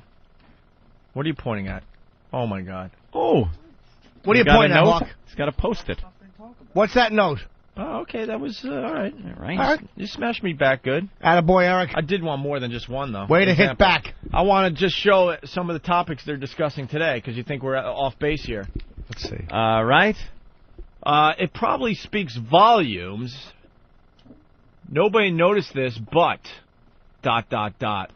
CD 101.9, although still calling themselves New York Chill, is no longer playing chill music in their regular rotation. How about this one? They're now back to all smooth jazz. Discuss. Look at this one. What is the Fordham student experience at WFUV? What? Wow. The Ted Brown Air Check tribute is now posted. Who the fuck would actually write that and hit send? Do you understand? I would rather read stuff off Perverted Justice than that awful message board. Pat St. John's website address change. Yes, it's pervertedjustice.com. If you want to read about Pat St. John, that's where you go. Talk show best ofs. How stupid. Well, you're going to get a whole week of those right here on 202. How about announcement about New Jersey Radio Museum? Ooh. I want to go to that museum. Ooh. I don't even want to go to the museum. I just want to talk about it on the message board. One of the first HD table radios to be available next month. Yes, it's expensive. Mm-hmm. Well, how much is it, Ope? Don't leave us hanging. WINS, then and now. It's a fucking news station. Wow. There's going to be a Binghamton Broadcasters reunion. Are you kidding? That he made up. That couldn't be posted. Last call for your remembrances on the Ted Brown Air Check. Fucking. Does WNEW's current format make sense? Revisited? They're revisiting that topic, Anthony. Revisiting. It goes on and on. Let me see here. Oh, you did the forum thing. XM expands Latin stations. Ooh. There's a topic just called But Seriously, Folks. Haha, you get it. What is this, Jeopardy? 19 years ago today, it got hot.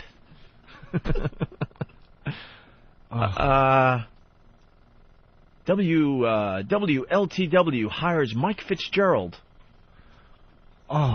Radio outsourcing, that does not work, people. There is an entire separate board off of this one that is just dedicated to WCBS FM because they were getting so many posts about the oldies station here in New York switching formats to Jack. What's that one over there say? What am I supposed to listen to while my grandson changes my diapers? And then there's a question on this board. Public radio playing oldies in the future? Could Eddie Trunk be moving from XM to Sirius? Posted by Eddie Trunk. However, a little asterisk. If XM lets that happen, they are really stupid. Yeah. Eddie's great. We've been getting the Eddie Trunk phone calls. Oh, my God. And the problems. What's the deal? Why isn't Eddie on? Dude, to be honest with you, Eddie does a great show, and he's popular. How many overnight guys on a weekend actually bring listeners? Yeah. Oh, my God. We get it, Eddie. You want to work with us. We're working on it. It's ridiculous. All right. Advertising to older demos? Just goes on and on and on. Where's hold on. This one just says, food for thought. Ugh. I think there's another thread that has our involvement. Wait, Anthony, what is food for thought? I mean, you can't just leave me hanging like that. I know, I did just leave you hanging. Food for thought. How many responses? A lot, right? Whereas younger listeners are more likely to purchase a new cutting-edge technology, and whereas Jack is a younger demo targeted at the format that's pre-80s oldies, wouldn't it have made more sense to put Jack on HD and leave oldies on traditional radio? Here's how that post should have went. Food for thought. I'm a horrible bore who should either get blown or kill himself. Here's one, Anthony, that concerns us. WCBS TV reporter Arthur Chien to WPIX 11. And then the post reads, he finally got a job after being canned by Channel 2 when an O&A prank spooked him into using the F word live. Talent prevails. Yeah, he's really gifted. They just didn't know they hired him. He looked exactly like the other guy that came in for the interview. Nothing? I was interviewed by Arthur many times when I was an official of the Transport Workers Union in Manhattan. A brighter, more dedicated young professional would be hard to find. But Arthur, not impossible. If you read this, I am happy for you and wish you many, many years of the success you deserve. Wait, he's on the New York cursing chink message board. Hey, wait! Oh, look at this! Look at this! Look at this cool post. It says, "Hey, Alan." You shouldn't be cutting too many farts. Too more political talk. All right, let's get back to Alan Sniffen's audio, huh? Yeah. Okay, here we go. Spread the Lysol. But that's some of the topics they are discussing. They're going to lose their core audience if they spray Lysol. Bus. Okay, reasonable points, and some people made them, so good for you. But here's the thing and my point in all of this, and that is you've got to remember that Opie and Anthony are working for XM Satellite Radio. Satellite Radio is all about subscriptions. It's not about demos, it's about subscriptions. You know, we talk about broadcast radio and demos, and we just beat that to death constantly. Well, Satellite Radio, it's all about subscriptions. They don't care whether you're 80 or 8, just so long as you sign up. So, hold on. Opie and Anthony, on that note, I just want to comment also, everyone says that, and Alan says that now, too. Early on, up until, I guess pretty recently also, Alan was correct. Satellite radio was, and XM satellite radio was all about subscriptions. At Sirius, probably is the same thing. They're probably all about subscriptions right now. XM is past a point, a very important point in their history, where it isn't just all about subscriptions anymore, Alan. It has crossed over into, now you have a subscriber base that needs to be entertained. They need to be entertained with the product that they subscribed to. Early on, it's just about getting people. It's true. You had to get the subscriber base. But now it's about entertaining the people that you have on board. That's our job. Our single job here isn't to pull in subscribers. That's part of it, but it's also to entertain the people that we already have. That's what we're doing. By doing sex talk, by doing political talk, by talking about whatever we talk about on a talky basis. It's honest. Right. That's it. It's not all about subscriptions, like Alan is saying. Thank you. You're 8, just so long as you sign up. So, Opie and Anthony, in my view, were hired by XM to do their WNEW kind of radio. That is, this outrageous, line-pushing, over-the-limit kind of stuff. That is what they were hired to do. If they stray from that, and I'm not saying they aren't capable of it, this has nothing to do with saying they can't do it from a talent point of view. I guess they can. That's not the point. The point is that their job is to get people to subscribe to XM. Therefore, they had better do what XM hired them to do, which is to do the WNEW kind of stuff they were doing 3 or 4 years ago before the Sex for Sam incident. That is what people subscribe to hear from Opie and Anthony. Now, they may subscribe to XM, different people, a different audience, to hear political talk, but they're not going to subscribe because of Opie and Anthony if that's what they're interested in. They're going to subscribe because of the other channels on XM satellite radio. So my point here is not to diss their show, which evidently is how it was interpreted, because whenever I say anything critical about Opie and Anthony, they interpret it as some kind of attack. I'm not attacking them per se. Yes, they may be able to do that kind of talk radio, and maybe you can make an argument about why it'd be a good thing for them to do it.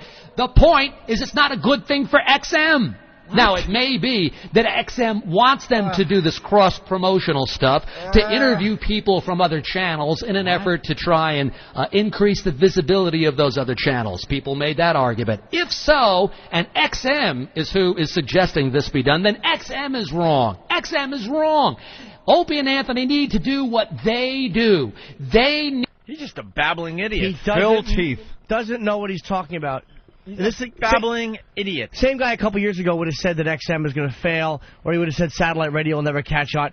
You don't understand the fact that Logan and those guys, if you're talking about what they want, they love when both sides of the show, or there's more than one facet to the show. Right. They were terrified that this show was going to do exactly the same type of shit it did at NEW and self-destruct. Yeah. The fact that they find out that it's not that, they are relieved and happy. They love to hear that stuff. This is a fact. Eric Logan would love if we did less sex. He would absolutely love that. Yeah. That's just his opinion, you know.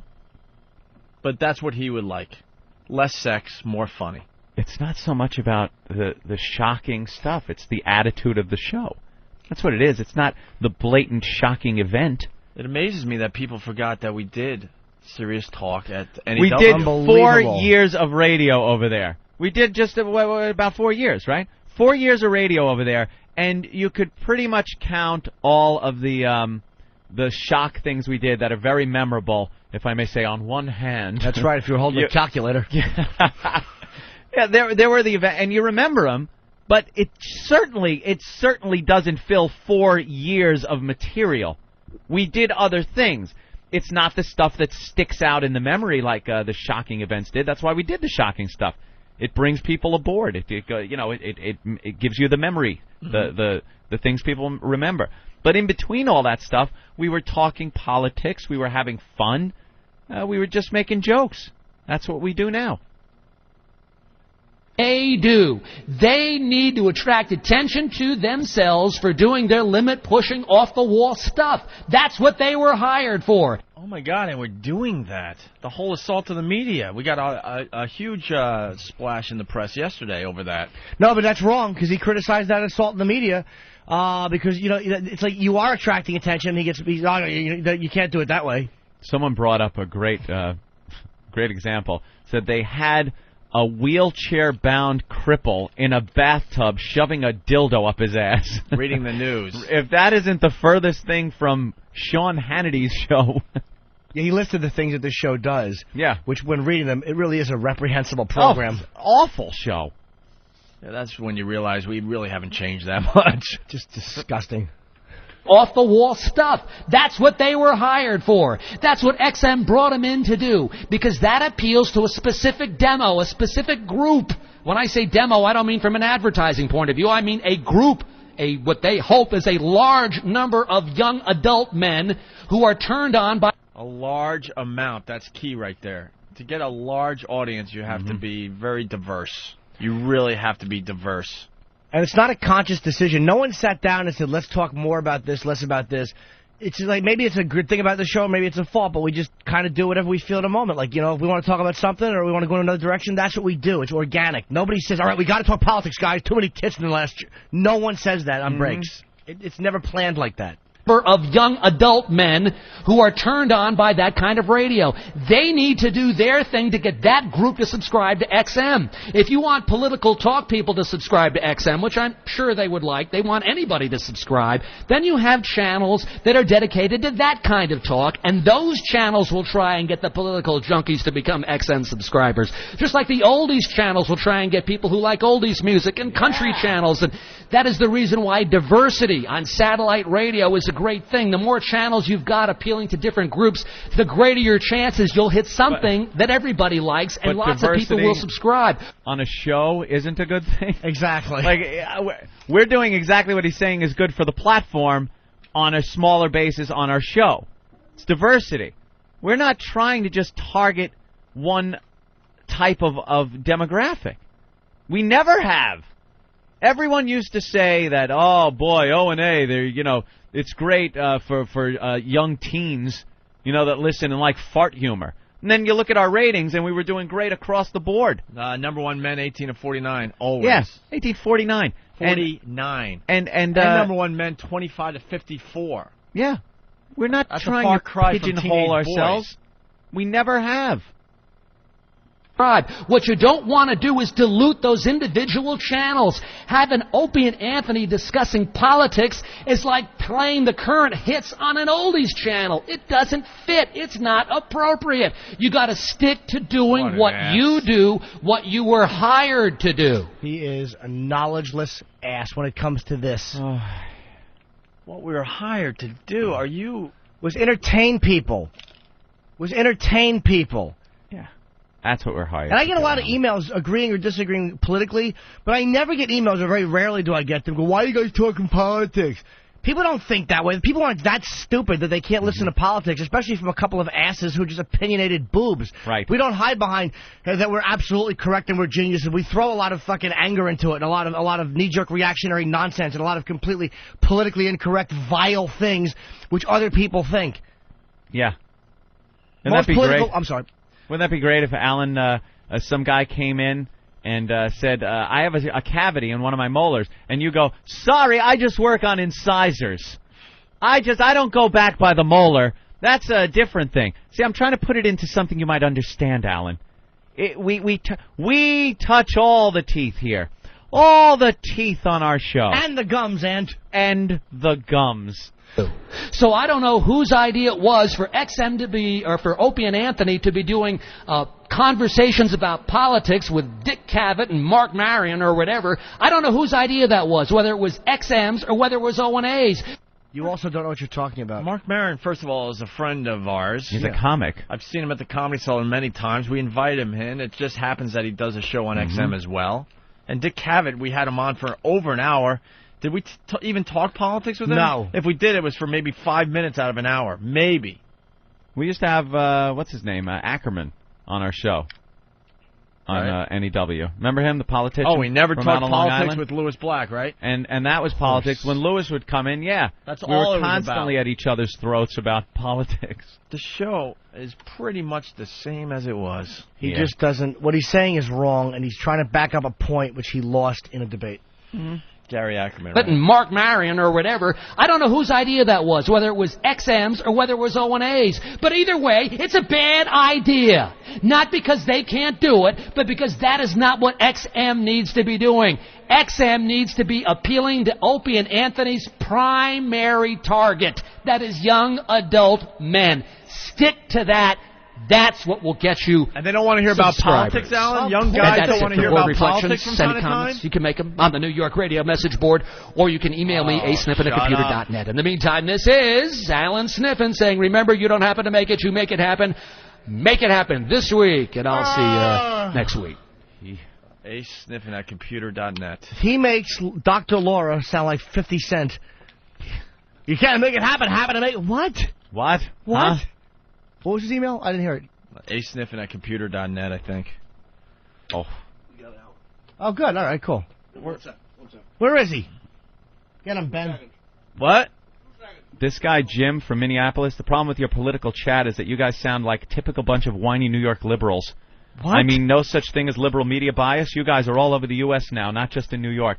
This idiot has no clue that we are the furthest thing from liberal. New York liberal. Who wrote that? Hitler? How the hell do you say this show is liberal? God almighty, compared Jim to what? P. from Minneapolis, who obviously doesn't listen to the show. What is Jim P? Why are we liberal? Because we actually allow the races to intermingle? You idiots. Can we get Eric Logan on, too? Jay Pitzner. Work at on Logan. Comcast.net. Logan will personally tell Alan Sniffen why we were hired. Uh-huh. And if we did 2 out of the 4 hours was politics every day, he'd have a very valid point. But nobody's. It's like you're not listening to the show and you're making that assessment. It's just not accurate. Right. Alan. Yes. There he is. Is this the first time you've been on our show? I think it's the first time I've been on live with you. Yes. Right. We just played your board reflections. Okay. Now, Alan, I read all the posts, of course, and your point was way off the mark. It was, if, like Jimmy said, we had done political talk every day, a couple hours a day, then you'd have a point. This show has always been, not just on XM, but always been about variety. We do the shocking stuff. We talk about the sex. There is the fart humor. But at the turn of the turn of a flip of a coin, right. The drop of a hat. The turn of a voting booth. we turn it around and we talk about politics or anything else that might be of interest to anybody listening to the show. Well, first of all, anybody listening to the show is the wrong word. You're looking for a certain group of people to listen to your show. You're not marketing your show to everybody. You're marketing it to young men. How young, Alan? What do you think our demo is? 18 to 40, roughly? Nope, it's 18 to 49. Okay, so... And probably on XM, it's probably a little bit older. Probably skews older than that. What skews older than that? Your listeners? Yeah, probably on XM probably because on the technology is... Yeah, but the reason you're on XM is to attract a young male audience. That's what they hired you to do. You're not there to talk about politics. You're there to get young adult listeners. See, that's where we disagree. Male adult listeners. So that's where we disagree. If you're going to sit there it has and talk to be about politics, that's not going to get it done for that group. Alan, it's 18 to 49. That's not young men. It is, because the vast majority is not between 40 and 49. Oh my God! You have to go to one of our gigs to see for yourself that it's a much bigger variety than young men. It may be a bigger variety, with. but the vast bulk of your audience is not between 40 and 49. It's between 18 and 40. You know that as well as I do. And, Alan, you do realize that our goal is not just to get subscribers at this point. That's part of it, but it's also to entertain the people on the platform. You can't just get subscribers and not give them anything for their money. Now, if you think that, then you think wrong. Your goal is to get subscribers. It is also to entertain the people that are on the platform. The reason you entertain is to get subscribers. The point of your show is to get subscribers. It's true for anything on XM or Sirius for that matter. But that's just like broadcast radio saying that the point is to get ratings. Yes, that's that true. is absolutely correct. But the only way you're going to get that is by entertaining the people. Okay, so you're saying what you're doing is you're saying entertaining to get subscribers. So the bottom line is to get subscribers. But you're saying get subscribers like people should listen, like that's a valid point. Who doesn't know that you want people to listen?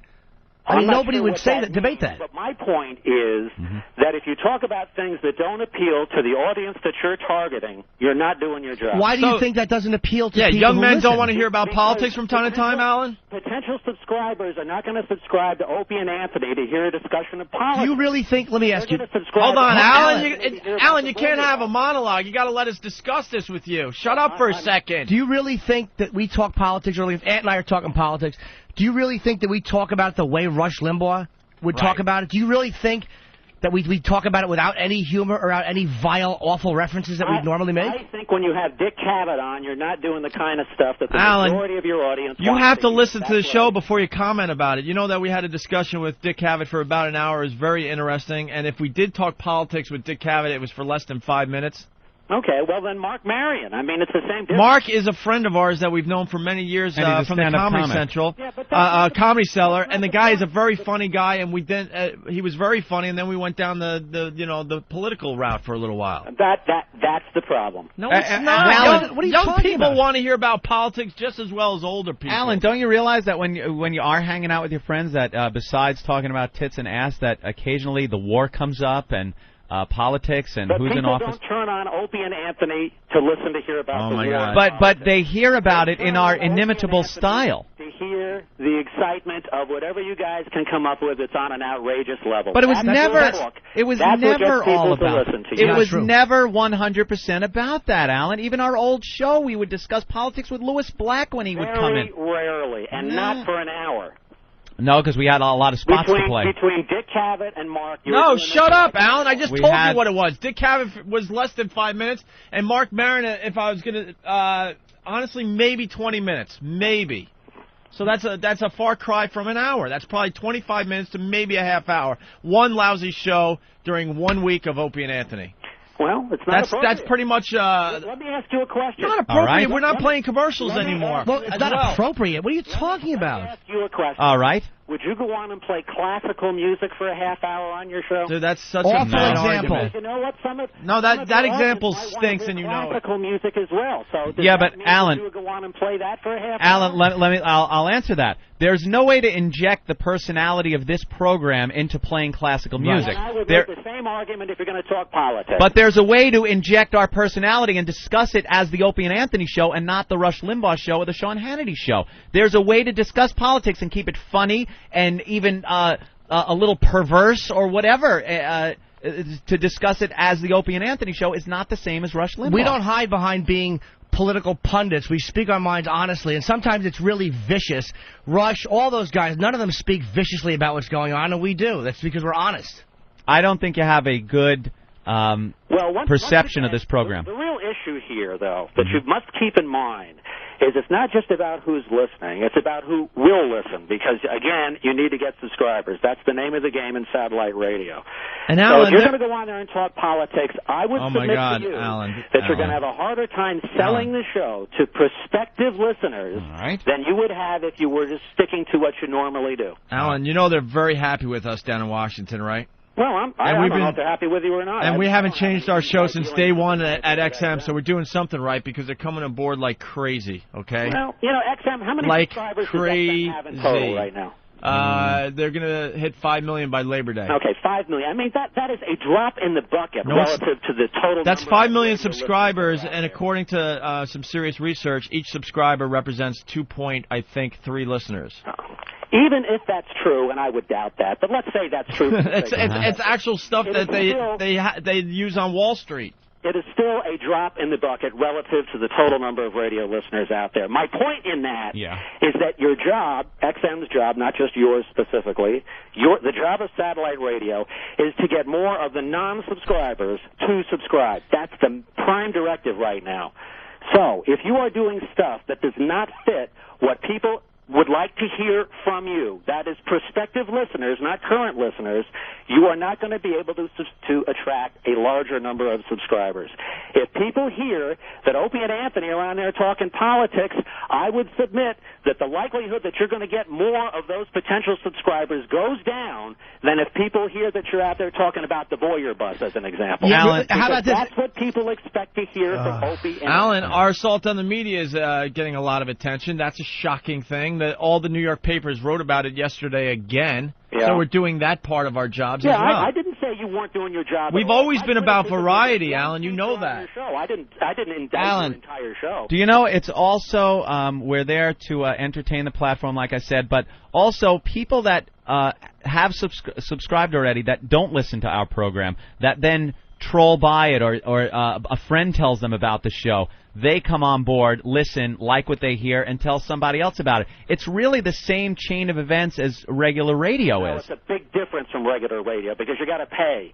So this is nothing like regular radio. If Yeah, that's what no. you think wrong.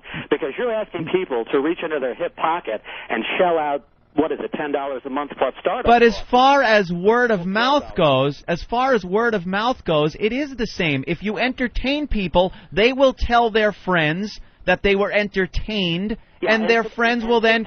And suppose people hear that you're talking politics on the Opie and Anthony show. Uh-huh. What are they going to say to their friends then? They were going to say, I heard something very funny today. Well, that's assuming that they thought talking politics was what they wanted to hear on Opie. Alan, you're painting with a wide brush You here. got to give our listeners a little more credit. They know how to describe this show to potential new listeners, Alan. We don't discuss the politics like you're thinking. We don't sit here and put the 1010 wins ticker behind us and start talking news. We've been on 3 hours today. I don't think we've talked politics yet. That's good. I'm glad. And that's I think usually it's a mistake when you do. Not at all. So you think that we should never mention politics on the show? I don't think you should devote entire segments to it. How long? Okay, let me ask you. On a 4-hour show, say 3 hours and 35 or 3 hours and 40 minutes of content, how much time would you say is appropriate to devote to talk about politics when there's a war going on? I mean, have you stopped eating your wife yet? I'm asking you a question. Answer that Well, I give I'm you, asking you. Say, oh, that's ridiculous. No, I'm asking you. I'm telling you that you need to.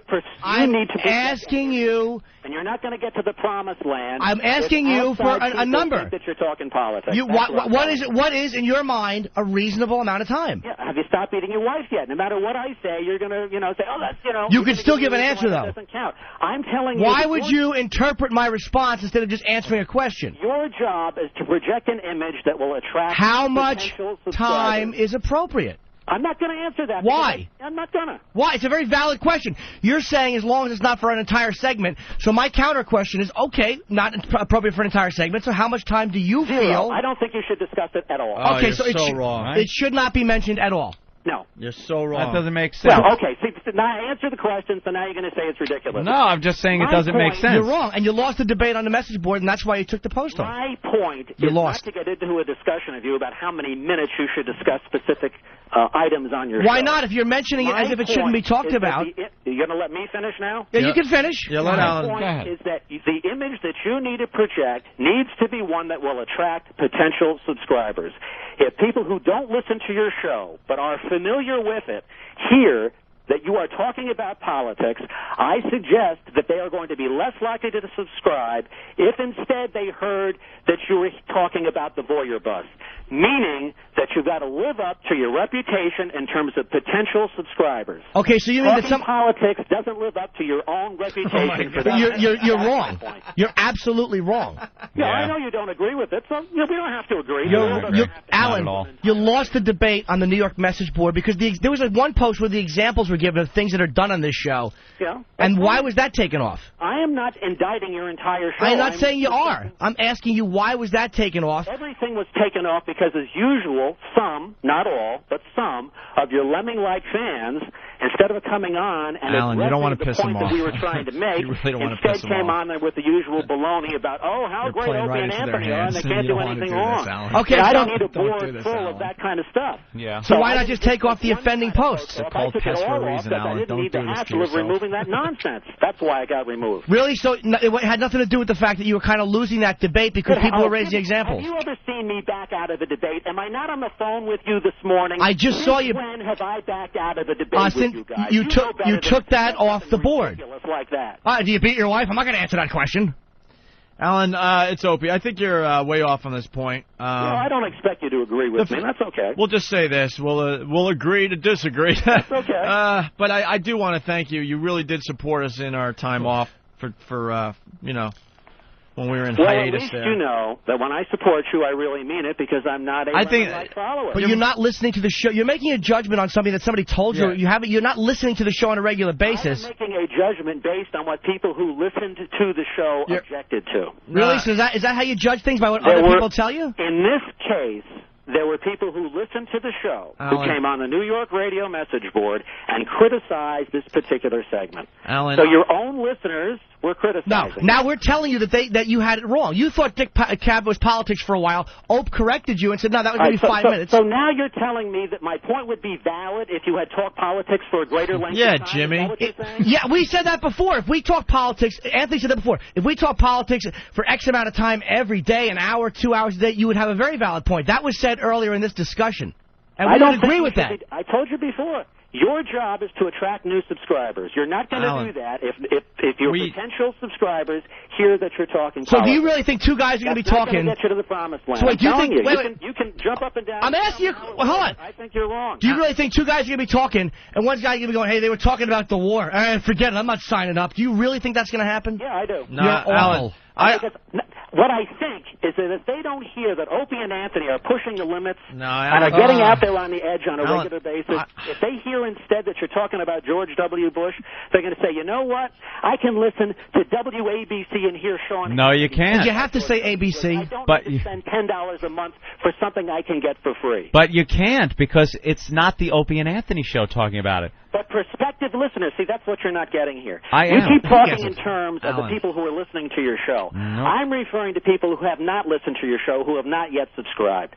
You need to project an image to get them to subscribe. God, do you not know what They you haven't heard your show. People who have a Well, let me ask you a question. Isn't it at least possible that some of those potential subscribers aren't going to walk away thinking, you know what? If Opie and Anthony are talking politics, I'm not going to bother being a subscriber. But the Isn't break that at least a possibility? It would be if the break before or after the politics break wasn't something. But they don't know that, Anthony. That's my point. They're not listening. They can't hear you. They are, I said, potential subscribers. So not current listeners. can't there be a potential subscriber that hears us talking about something shocking and thinks it's horrible and shouldn't be listening? Your subscribing base? No. Because that's what they're subscribing for. So you really they're think, subscribing to hear you push the edge. You think they're that not subscribing to hear you talk about politics. You think somebody's going to hear a break and hear politics and then just tell everybody they know they talk politics, don't sign up? Do you really think that's realistic? That people who do not subscribe to the show now, who you need to appeal to at some point to get to subscribe, are not going to if you're not doing the stuff that the show has a reputation for doing. And this show is doing that stuff. stuff. When you stray from that focus, you are decreasing your chances of attracting new subscribers. So why'd you take that part off the message board where the guy was talking about wheelchair Fred putting a dildo in his ass and all these other awful things that we do? Why'd you take that off? It was, I took everything off. I know. Why? I told you before. You were losing the debate. Because the board is getting jammed up with the O&A lemmings that everything that you do is perfect. No. I don't need a board. Oh my God, it's so not true. You just said some of our listeners criticize the show. In one breath, you're saying they're all lemmings, and the next you're saying they criticize the show. So which is it? Trust me, they criticize all the time, Alan, how many on a regular listeners? You basis. have more than one listener, Jim. Yeah. So some criticized and some supported. Alan. What was happening is, as usual, if any criticism Where's Eric comes up Logan? at We all, need him right we now. get the same people get out of coming this on fucking there meeting. and saying the show was great no matter what. So, I don't need a board full of that. We weren't having a discussion. We were having the O&A army coming on there and explaining to everybody how great the show is. That's no longer a discussion. That is just a hijacking of the thread. No, I read about 15 posts, and it was accurate. You would rather have guys like Josh just agreeing with you. No, that's not true. It was accurate. I read the first at least 15. And the fact that you read them meant that I left it on there, didn't it? Yeah, then you took it off because you were took losing the everything off. debate. I didn't just take off the posts. You that were supported losing you. I took everything the debate, off. The posts Alan. that were criticizing and the posts that were supporting. You were losing. I read it. I read it.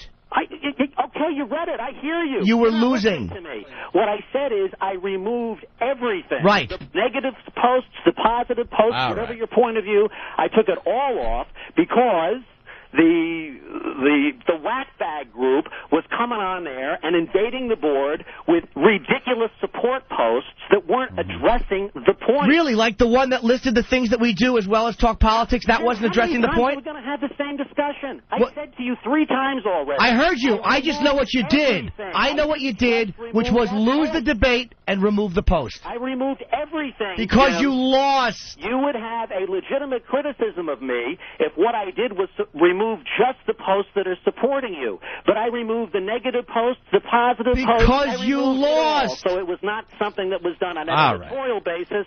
It was done on a board management basis. You lost because the there debate. was just too much nonsense. Right, yeah, too much nonsense supporting the show. You lost the debate and you took off the post. Jim, you're not listening. You're I heard you say I don't agree with you. Talking and talking, and you're not listening. I'm not the one sitting in a basement alone. I did hear what you had to say. What is that supposed to mean? You know exactly what it means. Are you trying trying to imply that I'm sitting in a basement alone? No, I did imply it by saying it. An implication would be if I hinted around it. Saying it is what I did. I said sitting in a basement alone. You don't know very much about me if that's what you think I'm doing. All right, well, I forgot there's an echo. Maybe it's a big basement. If anybody's losing the argument, it's you, because now you're resorting to personal, nonsensical attacks. Stick to the point, and maybe we'll get somewhere. Why? Maybe I could just delete the entire segment here if I lose the thing. I'll just delete it, and so nobody can hear it in the replay. I'll just do what you do. I'll lose and then delete it. The reason that was removed, so you can keep saying the same thing over and over again. We're just going to go around and around. I know. Alan, we're just going to go around and around here. Alan, thank you for coming on the show. We respect you for coming on the show, obviously. I'm happy to do it. I got to tell you, we're doing... Anything I can do to help the cause, I'm in your corner. Alan, I got to tell you, we're doing quite well for XM, and only time will tell. We won't agree on... No, I'm not suggesting and we're not going to change. Well. Honestly, we're not going to change our show. We know what we're doing here. Yeah, we won't agree on our methods here and what XM expects of us, but that's just the way it is. We don't have to agree. You'll see, we'll be huge again, and that's because we know how to do radio. We're going to do it our way, not Alan Sniffen's way, okay? Look, I'm not saying you don't Alan, have to do radio. more That's not important, what I said. Alan, more importantly, was someone waiting this whole time for a cleaning? I have the day off today. Alan, whitening toothpaste, which one's best? I would just have hoped that you would listen to the show more. Tongue scraper? I didn't hear it. What's that again? Which one? I'm just trying to have fun now, but Jimmy still wants to bite your neck. No, I don't want to bite his neck. He's a little frustrated because he's not used to having somebody come back at him and put him in his place. Do you really think that, Alan? Hey, Tommy. Hey, you got to take that, Jimmy. What's that? I didn't hear you. I said when you're up to it, you can try and call me. Give me your number. Ooh. Not over the air. You think I'm crazy? You think I'm crazy? My point was, if you had listened to the show more and then criticized it, but you just went by something you heard, and yet when people come back and support the show, they're O&A lemmings. If somebody criticizes the show, no, legitimate. that's not. No, then you're not reading the board as well as you think you are.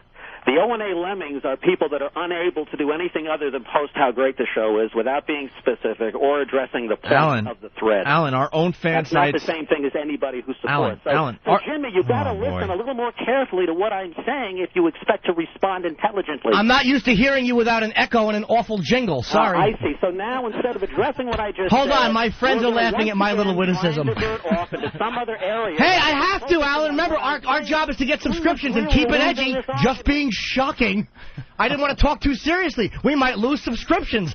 I better go for the laugh real quick. Who is really losing this argument? You're having a hard time focusing here. I just got a big laugh from all of my friends. Personal attacks and the criticisms about other things. I didn't personally attack you. Stick with it, and maybe you'll do better. I didn't personally attack you. Hello? Who's that, Ope? Who's this? Opie's taking a phone call, Alan. For some reason. No, this ain't Victor. You got the wrong fucking number. Oh. Okay. You lose this number, please? No, that's what, no.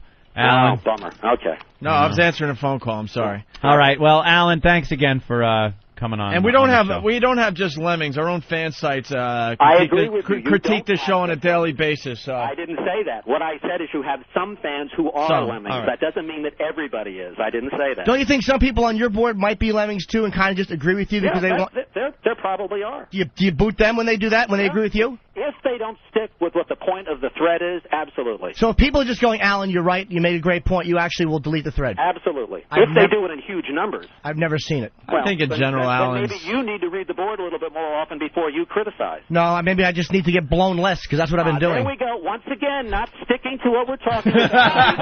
But wait, we don't want to talk about it for too long. No, I don't want to lose subscriptions, Alan. You've got to focus on the point rather than drift off into those kind of nonsensical responses.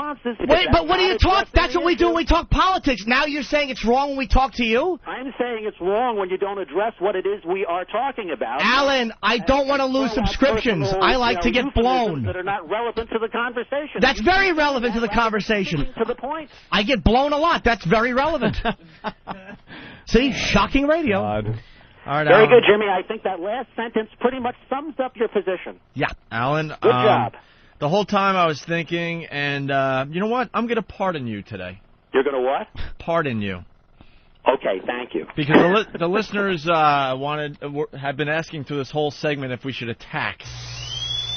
Yeah. And I'm going to put out the word, Anthony, that we're going to pardon Alan Sniffen today, and we will not be attacking him and his fine message board, all right? Well, I just want to make it clear, while I'm still on the air here, that I have frequently supported you guys in the past, and I am not an enemy of the show. If I criticize a segment of it, which is what I'm doing in this case, that doesn't mean I hate everything you do. We understand that, and we respect the fact that you came into a hostile environment to try to make your point. So I'm willing. All right. I don't think it was that hostile an environment. We just disagreed. That's okay. It wouldn't be any fun if we agreed. What would we have to talk about? Cavities. There you go. All right, Alan. Thank you. You're welcome. Wait, Alan? Yes.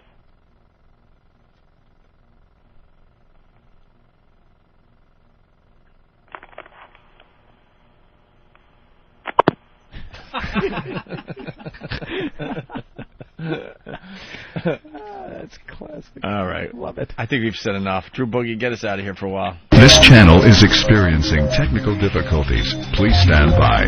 We're working on the problem. What's that supposed to be? Some kind of sick joke? Some kind of sick joke? Sick joke? Sick joke? Sick joke? Sick joke? What's that supposed to be? What's that supposed to be? What's that supposed to be? What's that supposed to be? Some kind of sick joke? Some kind of sick joke? Joke? Sick joke? Sick joke? Sick joke? Sick joke? Sick joke? Joke?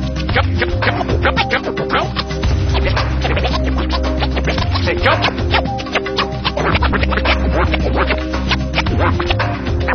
Sick joke? Beat. What's that supposed to be? Some kind of sick joke? XM 202. The Opie and Anthony Show. XM 202. The Opie and Anthony Show.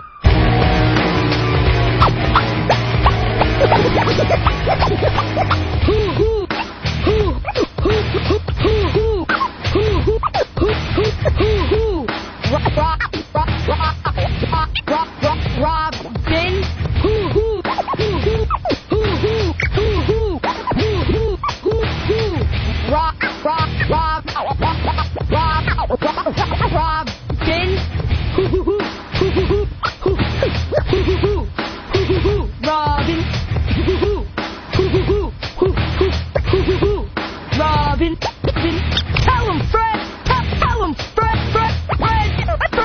I invented everything. I invented everything. Best one of the morning right there. Drew Boogie helping us out the day before vacation. Fred, I invented everything. Very, very good. We have someone who wants to say hi real fast. Matt Hardy from the WWE. Matt Hardy! Hey, man, what's going on? What do you got going on today, man? Oh, nothing much, man. I'm just hanging out with Opie and Anthony, my favorite guys. Yeah.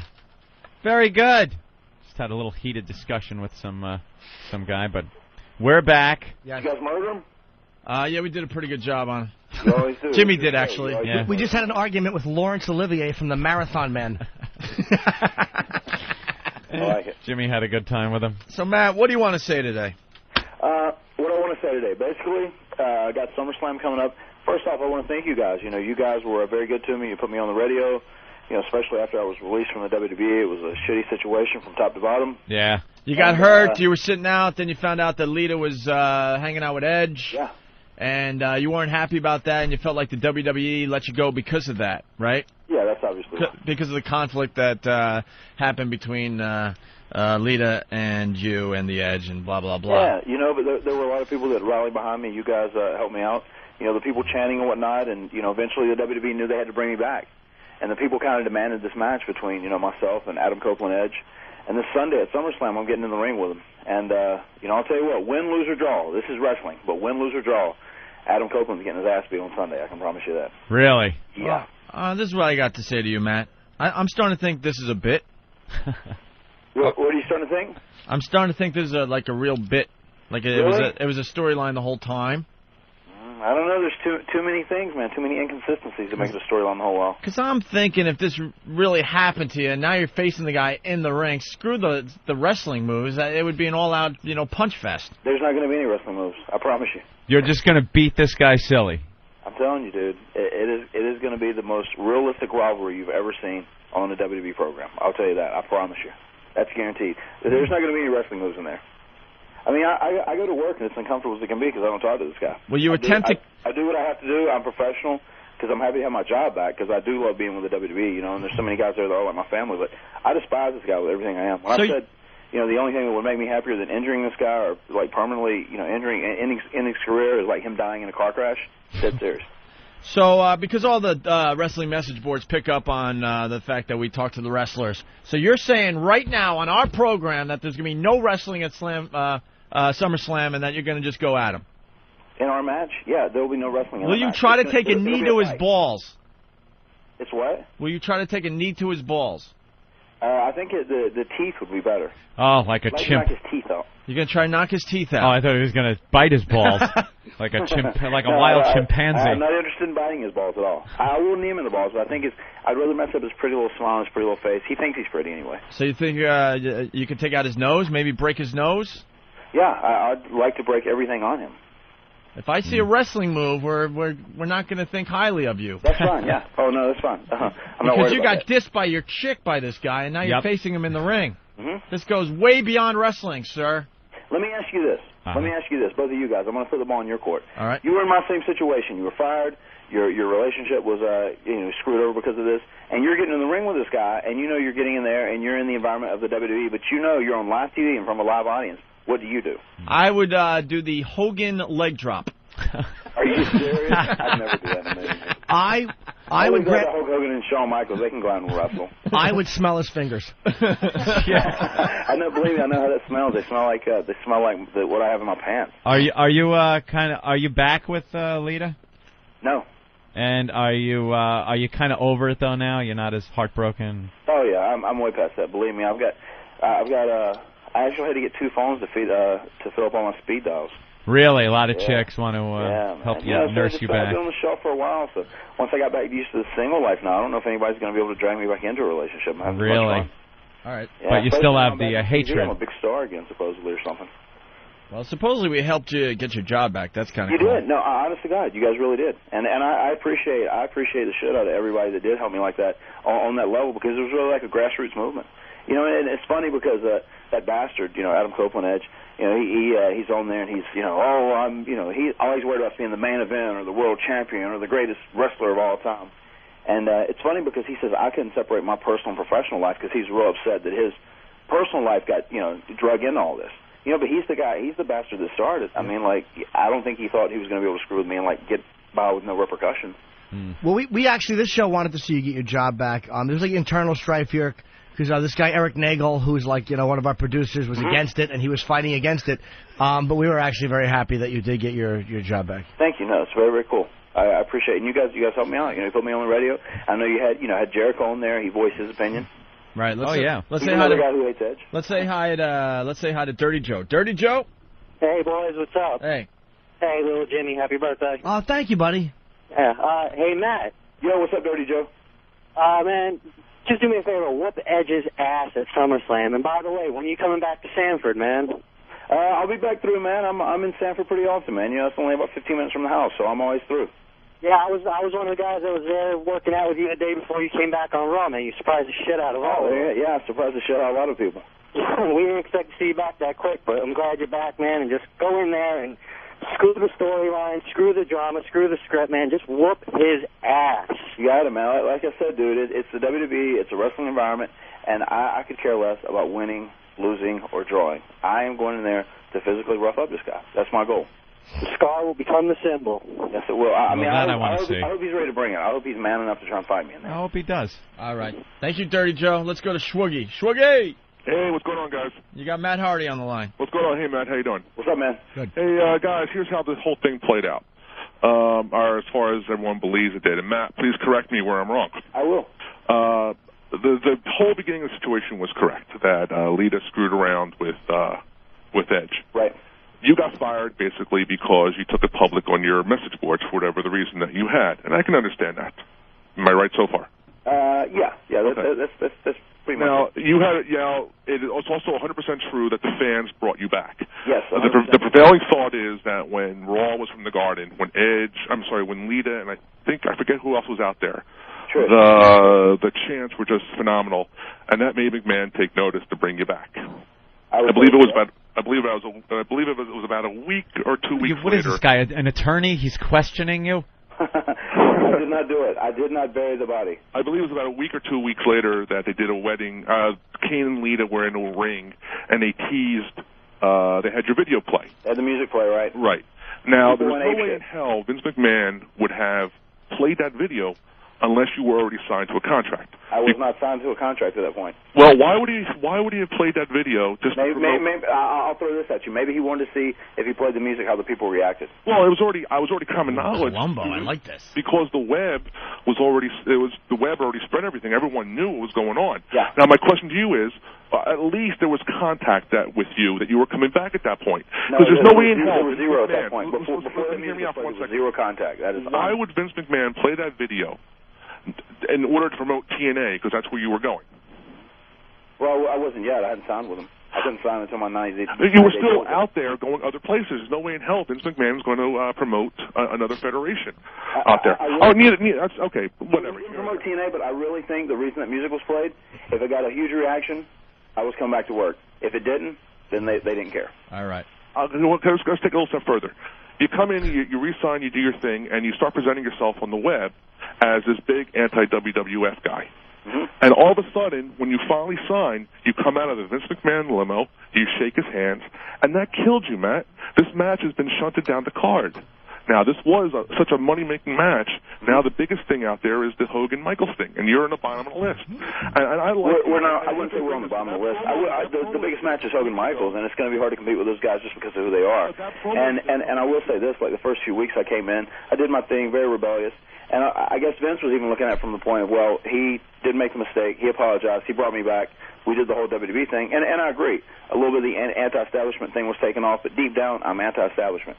You know, because like I don't trust the company. I could expect them to fire me again. I don't trust Edge when I get in the ring Saturday. I mean, like, you know, Steve Austin was always DTA. Don't ever trust anybody, but I don't trust anybody there except myself right now. And that's the mentality I'm going in. I'm going in this Sunday like, you know, Edge could try and screw me, the company could try and screw me, whoever. I'm just going in to protect myself and to beat that guy's ass. What do you think, Ant? What do you think? I don't know. I'm going to have to see now. Yeah, I could tell if he's really, you know, beating the guy's ass. I'll tell you this much. Now I want to, check out SummerSlam. Now I'm getting SummerSlam. What are they going to do? Worst case scenario, they're going to fire me again. So what? Big deal. I made it before. I made great money while I was fired. You know, I could make great money elsewhere again. So Matt is basically saying he's going to go after Edge and he's not going to use any wrestling moves, Anthony. That's it. No. There's a personal thing that's going on, and he's just going to go right at him. All right. So we'll have to wait and see on Sunday during SummerSlam. Very good, Matt. You're going to see an intense ass beating. That's the only way I can describe it. All right. Maybe I'll just beat his ass. I'll beat his ass for like 7 or 8 minutes, and then just then grab a chair and get DQ'd and walk out. I don't want any of that. You're going after him, but you don't get to him in time because then there's like all the other wrestlers running in and holding you back. You know what I'm saying? Yeah, I don't think that's a couple fake punches, and all of a sudden it's like, oh man, that would have been a great fight. But out of nowhere, all the wrestlers came from the locker rooms to save everybody. Else I'll tell you, I don't know. And I don't want any of those fake cops either. No, I don't. That drag you away because you're so out of control. I like you. Hey, I'll tell you what. This is something I do believe. I don't know if they'll let us in the ring after this one match. I don't know if they'll trust both of us to get in the ring. I don't know how he feels. He's a big pussy anyway. And if he's a huge coward, and I know what the mentality I'm going in with SummerSlam. But I don't know if they'll let the WWE let us in the ring again after this. All right, we're gonna have to wait and see on Sunday, SummerSlam. Bret Hart and Shawn Michaels. And if anyone gets hurt and there's blood, the fake EMTs with the hot nurse with the big boobs, and her boobs are, falling out of her nurse uniform as she tries to take care of the wrestler. I like the EMTs that throw the guy on a stretcher and pull him out without, like, fastening him on it or anything. You could tell they're all pumped up like they're huge muscular EMT guys because they're the guys that want to get into the wrestling. Yeah. Well, because it turns out one of the EMT guys is working for the other guy. Right, Yeah, whoa, didn't see that coming, sir. Yeah, you guys don't. tricked me on that one. EMT, just let me beat their ass. Send the hot EMT chick with the big boobs to my hotel afterwards. Nice. I know you guys got a bunch of girls there. Hey, Matt, how about the Hulk Hogan? A lot of people are saying that the Shawn Michaels Hulk strategy is just to show Shawn his reality show and then attack him when he dozes off. I don't know. That's a pretty good strategy. I haven't made it. I haven't made it to the Sea-Hulk show yet. Yeah, who knew that Hulk Hogan was such a bore in his own house? I haven't seen it. Is it boring? What do you think? Is it this good? show stinks. I gave it a try. It's awful. It would be more exciting if they actually just took a videotape of the script and held it up and let people read it. It's obvious they're handing out scripts to the Hogan family, and they're just the worst actors. Oh, he stinks. Have you liked his acting since he was Thunderlips? I thought it's been all downhill since then. I haven't seen a lot of Hogan stuff as far as an actor goes. I've just seen him as a wrestler, and I know kind of where he lies there, and that's about it. All right, Matt Hardy, it's always a pleasure. Good luck at SummerSlam this Sunday. Matt, everyone's calling you out on Steve Austin. You said DTA, never trust anyone. No. The thing is, didn't you hear there was a famous promo? Steve Austin said, DTA, don't ever trust nobody. He said really? it on TV, and that's why. That's funny. Okay. I say it every time like that. He says, DTA, don't ever trust nobody, and I was like, wouldn't that be like DETN instead of DTA? That's pretty good. I got to hand it to Matt. He's well prepared, and he has an answer for everything. Yes, he does. All right, Matt. Thanks, man, and good luck on Sunday. Bye. Thank you, man. I hope I can walk after Sunday. I hope the other guy can't walk, but I hope I can walk. Yeah, kick ass. Say hi we'll see you guys. Say hi to what's his name for us. He was on our show all the time. He's announcing now. The short guy with the big muscles. What the hell's his name? Steve Carlisi? No, Anthony. What was his name? He came in all the time. Taz. Yeah, say hi to Taz for us. Yeah. Okay, I will. The guy in orange. The guy. Yeah, say hi to Taz and. And that's that. All right. Thank you, Matt. You guys be cool. Thanks a lot. All right. Matt Hardy, everyone. All right. Okay, bye. SummerSlam Sunday. Horrible to Steve. I love Steve. You are the worst to Steve. Was I too? I didn't get too personal with Alan. I feel bad. Like the guy thinks I was. All right. Don't Jimmy. worry about it. Alan can handle himself. I know. I don't like to hit people personally. The guy has been supportive of this program in general. I know. I just wanted him to hear that from me today. Yeah. Stalker Patty in studio. Hi, how are you? She said the microphone's on her head. Put it in front of you. How are you? Hi, Yaddy. I came to do the news a little bit for you. Oh, great. Wonderful. I want to hear more about your Atlantic City trip. I go all down. over the website. Shut up. It's all over the website. And you got recognized there from fans, and she goes down to Atlantic City, and she actually hit. You won? Yeah. How much? I hit on the Blazing Sevens for $300, which I've never done before. I only go down there with about $50, $60. $50-$60 down in AC. What, do you go for the day? Yeah, I do. I get my free comps. I eat for free. So you how much does it cost to take the bus down there? It costs $28, and you get $20 back.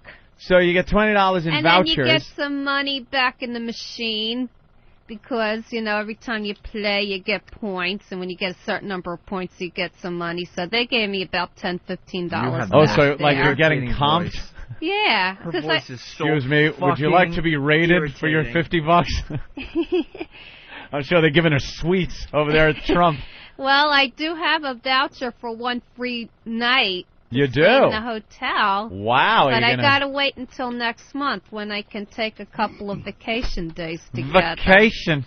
She's going to take a vacation day and go to Trump No, Marina? not Trump. Where do you go? I hate the Trump. He's cheap with his comps. Oh, what place has the best comps down there for you? Claridge, Wild Wild West, The Bally's. Claridge? Yeah, that's my casino. That's my casino. I'm a high roller. I like it there. The Claridge. That's nothing but Asians and Puerto Ricans. I don't care. I have fun. How great would it be if she won 300 and then was rolled in the parking lot for Oh, it? fantastic. her one good moment, little chiclets are knocked out of her mouth. I won.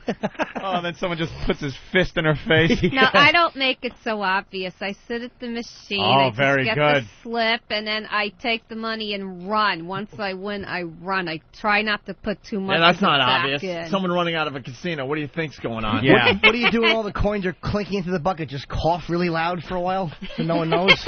No. So you're playing the quarter. It was a quarter slot? Yeah. And you're playing that. And how long were you playing? About 10, 15 minutes. That's it. And I won at that particular machine. And then you won, so now what do? You're ahead. Well, and I just took you just got 100. there. I used that to go to Caesars with, and I put the $200 in the bank. Oh, so now you And left the used it to shitty pay place. bills and stuff. You left the shithole once you won and went to Caesars. Yeah, Caesars is good too. I like Caesars. Yeah. And it's all related, you know. So. Of course it is. So you went there, and how much did you actually leave with ahead? Well, I still left with the $200, plus I had about $25, $30 left of the third 100. How great would it be in 2 years if she's so hooked she's prostituting herself outside the Borgata? No. I only go once in a while. She went, no, like I I'm meant in it. the President's Club, so when I go for 10 trips, Giving out I get handies a for a free nickel. trip. You The know. President's Club. Yeah, you swipe the card every time you get the ticket. At the 10 trips, you get a free one. I got 2 so far in the last 2 years.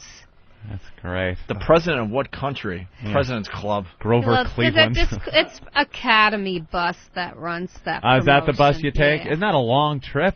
Yeah. Oh. I sleep most of the time. So is I everyone have listening this to you. thing.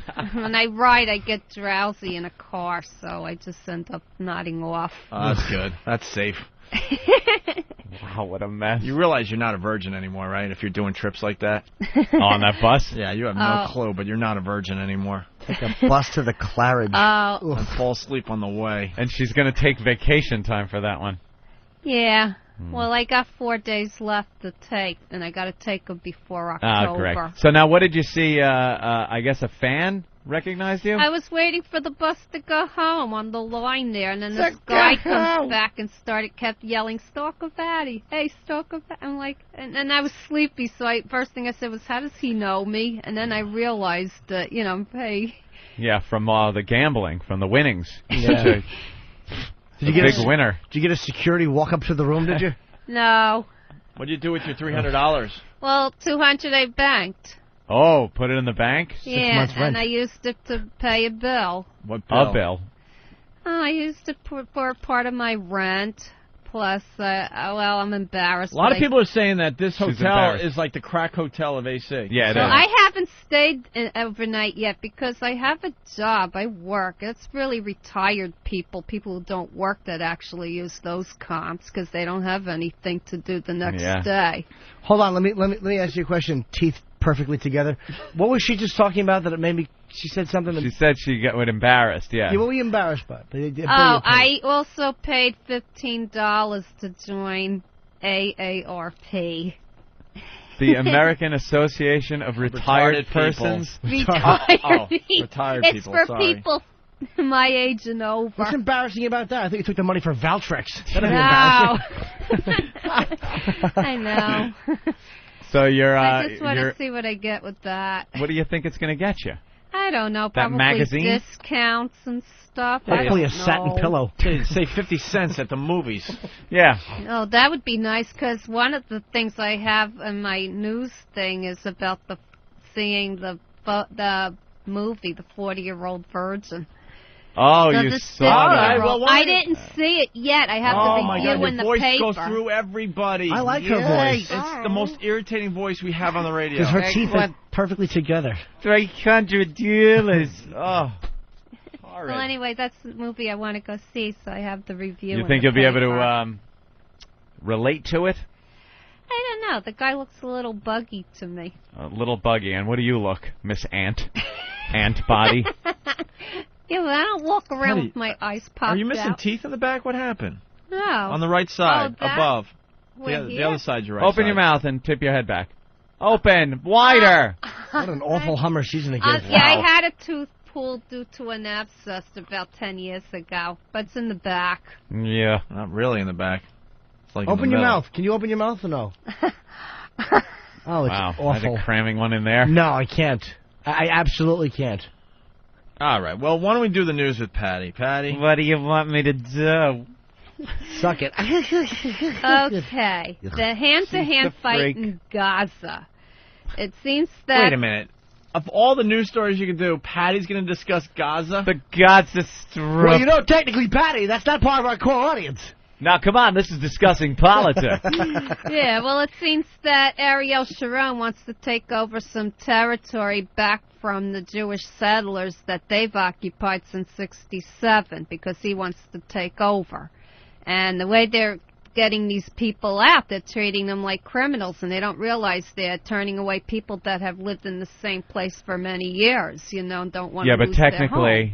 technically, the argument is they're not supposed to be there in the first place. That is Palestinian land. Oh, I know. That's why they're being removed. Right. But these people just can't accept that. And a lot of them are Americans. And then again, actually. where are they going to go? A lot of them are Americans that go there and live there because they're radical Americans, and they go there and live there. Yeah. A lot of the people are not Israeli.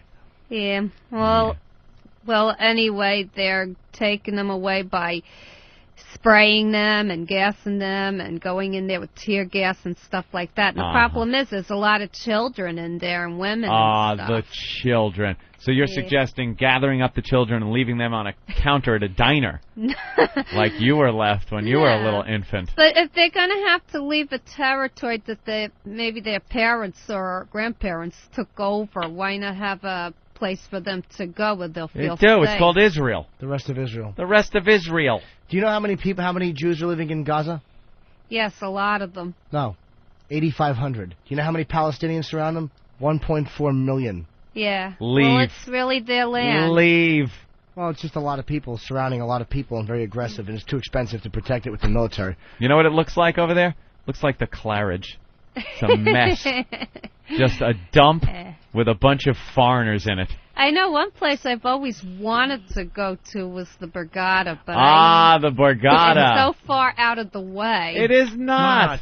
You have to take a jitney to get there. A what? A jitney. A jitney. You said a ditney, You though. gotta take a ditney. You did say ditney. What the hell's a ditney? You hop on the ditney. You dope. You know how you should get to Atlantic City? Lady Di should pull you in a rickshaw. I didn't know. The Borgata is wonderful, Patty. I stay there every time I go. Definitely take the Ditney. It's worth it. Do they have Claridge babes? Because they got the Borgata babes. They're all the waitresses that serve people, and they are the hottest chicks. They have women like that walking around the Claridge, too. Yeah, with in almost short little nothing skirts. on. Really? Yeah. I'm sure they look a little different than they do at the Borgata. Yeah, those they're aren't not the old. drink girls. Well, they're not 50-year-olds like me. All right. Listen, let's get back to the news. All right, so anyway, the Israeli authorities fired blue dye at the protesters to mark them for prosecution and piled into a shipping container that was lifted by crate onto the rooftop. And once there, they overwhelmed the resistors. So they're using a lot of force to get these people out. Right, great. Patty, you got to hurry up because I promised Sam we'd play some audio before he leaves. What's that one story? The thing you were looking at before? No. You're supposed to prepare stories before you come in here, Patty. You don't just go through the news real fast on the air. No. What's that? That one that you were on the thing? What thing? Before. No. Back. If you're in Atlantic City taking a jitney, you should not be in Atlantic City. What's a jitney? It's a bus. It's a bus that goes around to all the different places. It's a bus. You know what you do? You go up to the front door and you go, "Hey, get me a cab. I'm going over the Borgata." Or get me a cab, I'm going to Harrah's. That's right. That's what you do. I can't afford a cab. I could only afford the $1. You made $300. Live a little. Live a little. Spend it. No, it's got to go to bills and stuff. Got to pay my bills. Yeah, that helps out. She's going to be playing fucking Texas Hold'em soon. It's like the Unabomber. She's going to be the New York Boar. Well, anyway, this is something I must go see. Yeah, way to step on a good line just with a anyway and plow right ahead. Well, anyway, Jimmy. Yeah. Jesus. This is Here she is, the ant. Everyone's afraid of her. I have to go see the story of the 40-year-old virgin to see, what he's like. It stars Steve Carell, and he's a middle-aged nerd. Who does it star? Steve Carell. Steve Carell. Carrell. Carol. Have you ever seen him before? No, actually, Daily he'll be Show? a new actor well, maybe on the Daily Show, but I don't know. Because I know too some well. guy that looks just like him and is very funny named Steve Carell. Oh, and Steve he's very Carell. funny. Well, then maybe so that's maybe how you Steve say his Carell. name. Oh, really? Oh, I thought it was two different people. Yeah. You fucking dolt. Well, it says that he has a collection of G.I. Joe dolls, and he doesn't have a single sexual war story. And I relate to that. I have a collection of Beanie Babies. You know. So you but know. Anyway, it's. Anyway, I guess in this movie he probably gets an education, so I have to You go think? see exactly what he learns. And by that you mean he gets laid. Maybe. I don't Eventually know. I in the want to movie. see what the end of the story's going to be. That's why I want to go see it. You realize the 40-year-old virgin is a ridiculous title because he's 40-year-old and he's a virgin, and you are actually 10 years older than that? Yeah. You're worse than the joke that they're making with the whole movie? You'd meet him and say, "Good luck, kid." Yeah. Maybe we would. AARP. Bella. Yeah. Maybe we would be very good together. Who knows? Yeah. The 50-year-old Patty. virgin going out with the All right, 40-year-old listen, virgin. I'm trying to move along because I really promised Sam. You missed the story of the day, though, Patty. If you're a 7-year-old kid with cerebral palsy and autism, you have to take your laughs anywhere you can get them. That's how the story starts. Very sad story. Just don't have too much fun at the local movie theater or you might get thrown out. That's what happened to young Anthony this week. To say his parents are upset about it would be an understatement. Anthony, who uses a wheelchair, was with his parents, his sister, and his grandmother at the Lowe's Cineplex theaters watching a 1:15 p.m. matinee of the G-rated film March of the Penguin. March of the goddamn Penguin. The family sat in the wheelchair section provided by the theater. Anthony was having such a good time, said his mom, Gina. He was laughing, but he really wasn't much louder than any of the other kids in the theater, she said. I doubt it. About 15 minutes into the film... Actually, he was just sitting right behind Ben Sparks. Yeah. He was yelling Boston and going, "Bwah ha ha ha ha ha." About 15 minutes into the film, one of the theater's managers approached the family, she said. He said, "Our son was laughing too loud." What's that? Oh. My husband told him Anthony didn't understand that he was disabled, but that we'd try to quiet him down. Yeah. And that little dummy, just take him home and jiggle popcorn in front of his face. All the wrong places. Not good enough, apparently. The manager told the family that Anthony had to leave. Outraged, the family followed the manager to the lobby, where they were told they all didn't have to leave. Just Anthony. They told the family they could stay there, but Anthony couldn't. Anthony had to leave? Yeah.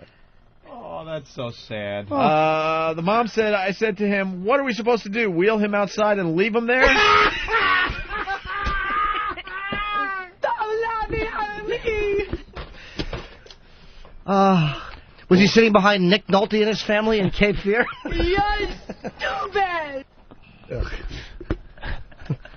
Beat it, turnip legs. Jesus, what's wrong with Take your gecko legs outside. Yeah, this will get new XM subscribers, of course. Exactly. It's horrible. Taking the kid to the March of the Penguins. He gets to watch penguins walk. I know. He's got to roll into the goddamn theater. Exactly. Oh, boy. So, she's really pissed off, and she's called the theater. No one is returning her calls. She sent emails. No one is sending replies. Okay, the mom says this was only the third movie Anthony had ever seen, and now we're afraid to go back because they might throw us out again. What was the first one he saw? Probably laughed all the way through that, too. Little dope. Schindler's List. Oh, I was right there, Ann. I was right there. I'm essential to the... This guy's a panic. Oh, boy. 2 words, Blockbuster Video. Blockbuster Video. Very good, Patty. Explanations aside, Patty... you have the timing Patty. of a Greek Patty. plane. Explanations aside, the mom has a simple message for the manager. She says publicly humiliated her son. Are you ready for the message? Yeah. The message is, shame on you. Ooh. Shame, shame, shame, shame on you. And her next message is for God, who also publicly humiliated him. Yeah. There he is. Anthony, shut up. Mom! I'm not the Lord. I have to do this now. Laughing at all the inappropriate places, like the egg rolls, and they realize the baby penguin's dead. Old dumbbell thinks it's a kickball game. Boston Tom Brady, Jesus. The visual is scary. We don't have much time. We got to say goodbye to Sam, one of our interns, who did a great job for us. He's going back to Syracuse. Take care, buddy. He does radio. He's royalty. He has a website called notsam.com. I encourage all the faithful listeners to check out Sam's website, notsam.com. Related to Thomas Jefferson. That's right. And Genghis Khan, I think. Who? Who else? William the Conqueror. William the Conqueror. Yes. And Miles Standish. Right. And he did a great job for us this semester or this summer, whatever. Mm-hmm. And we promised that we'd play a little audio from his radio show, and we're running out of show To ruin the good experience that we've had so far. Sam's a good boy. So thanks, Jim. Let's get right into it. Here's Sam, the intern, notsam.com, talking about child abuse. Yes, it's self-explanatory, I think. 17-year-old found starved in cage wearing diaper. That's 17-year-old found starved in cage wearing diaper. You can't write stuff this good. Anyway, of course, this happens in Jacksonville, Florida. Basically, the adoptive parents of a 17-year-old boy, who looks like he's going nameless on this one, was found. He weighed 49 pounds. He's 17. He weighed 49 pounds. Of course, when I was 17, I weighed approximately 58 pounds. But still, it's healthier than 49 pounds. He was found in a home where he was forced to wear a diaper and sleep in a locked cage-like bed. His adoptive parents are being charged with child neglect. I don't know. I'm still waiting for the neglectful part. It seems to me like they paid a lot of attention to him. Get it? Hello, exactly. I will say, he stinks, but I don't like it. It's better than the Alan Sniffen show. It's not Sam. How do you do? I'm Sam. Very good. Well, all right. Child abuse part 2, I guess, huh? He's a lot of mongrel boy. Notsam.com. The boy was forced to sleep in a crib-like cage with a wooden lid kept shut with chains and a lock because he had behavioral problems and was overeating at night. There you go. You know what? I think we just figured out the cure to the obesity epidemic in the United States. Listen, Morgan Spurlock, whatever your name is, Mr. Supersize Me, lock your kids up in cages until they're 18. They will be as slim as you want them to be. They'll look good. They'll look real good. They'll look like a 6.5-year-old at the age of 17. Do you understand that? What's that supposed It's to be? like Some kind of sick less joke? than half. I mean, this could be a whole new trend. This could be like 50-year-olds could start looking like 22-year-olds. It's wonderful. This sounds good. I mean, it sounds like these two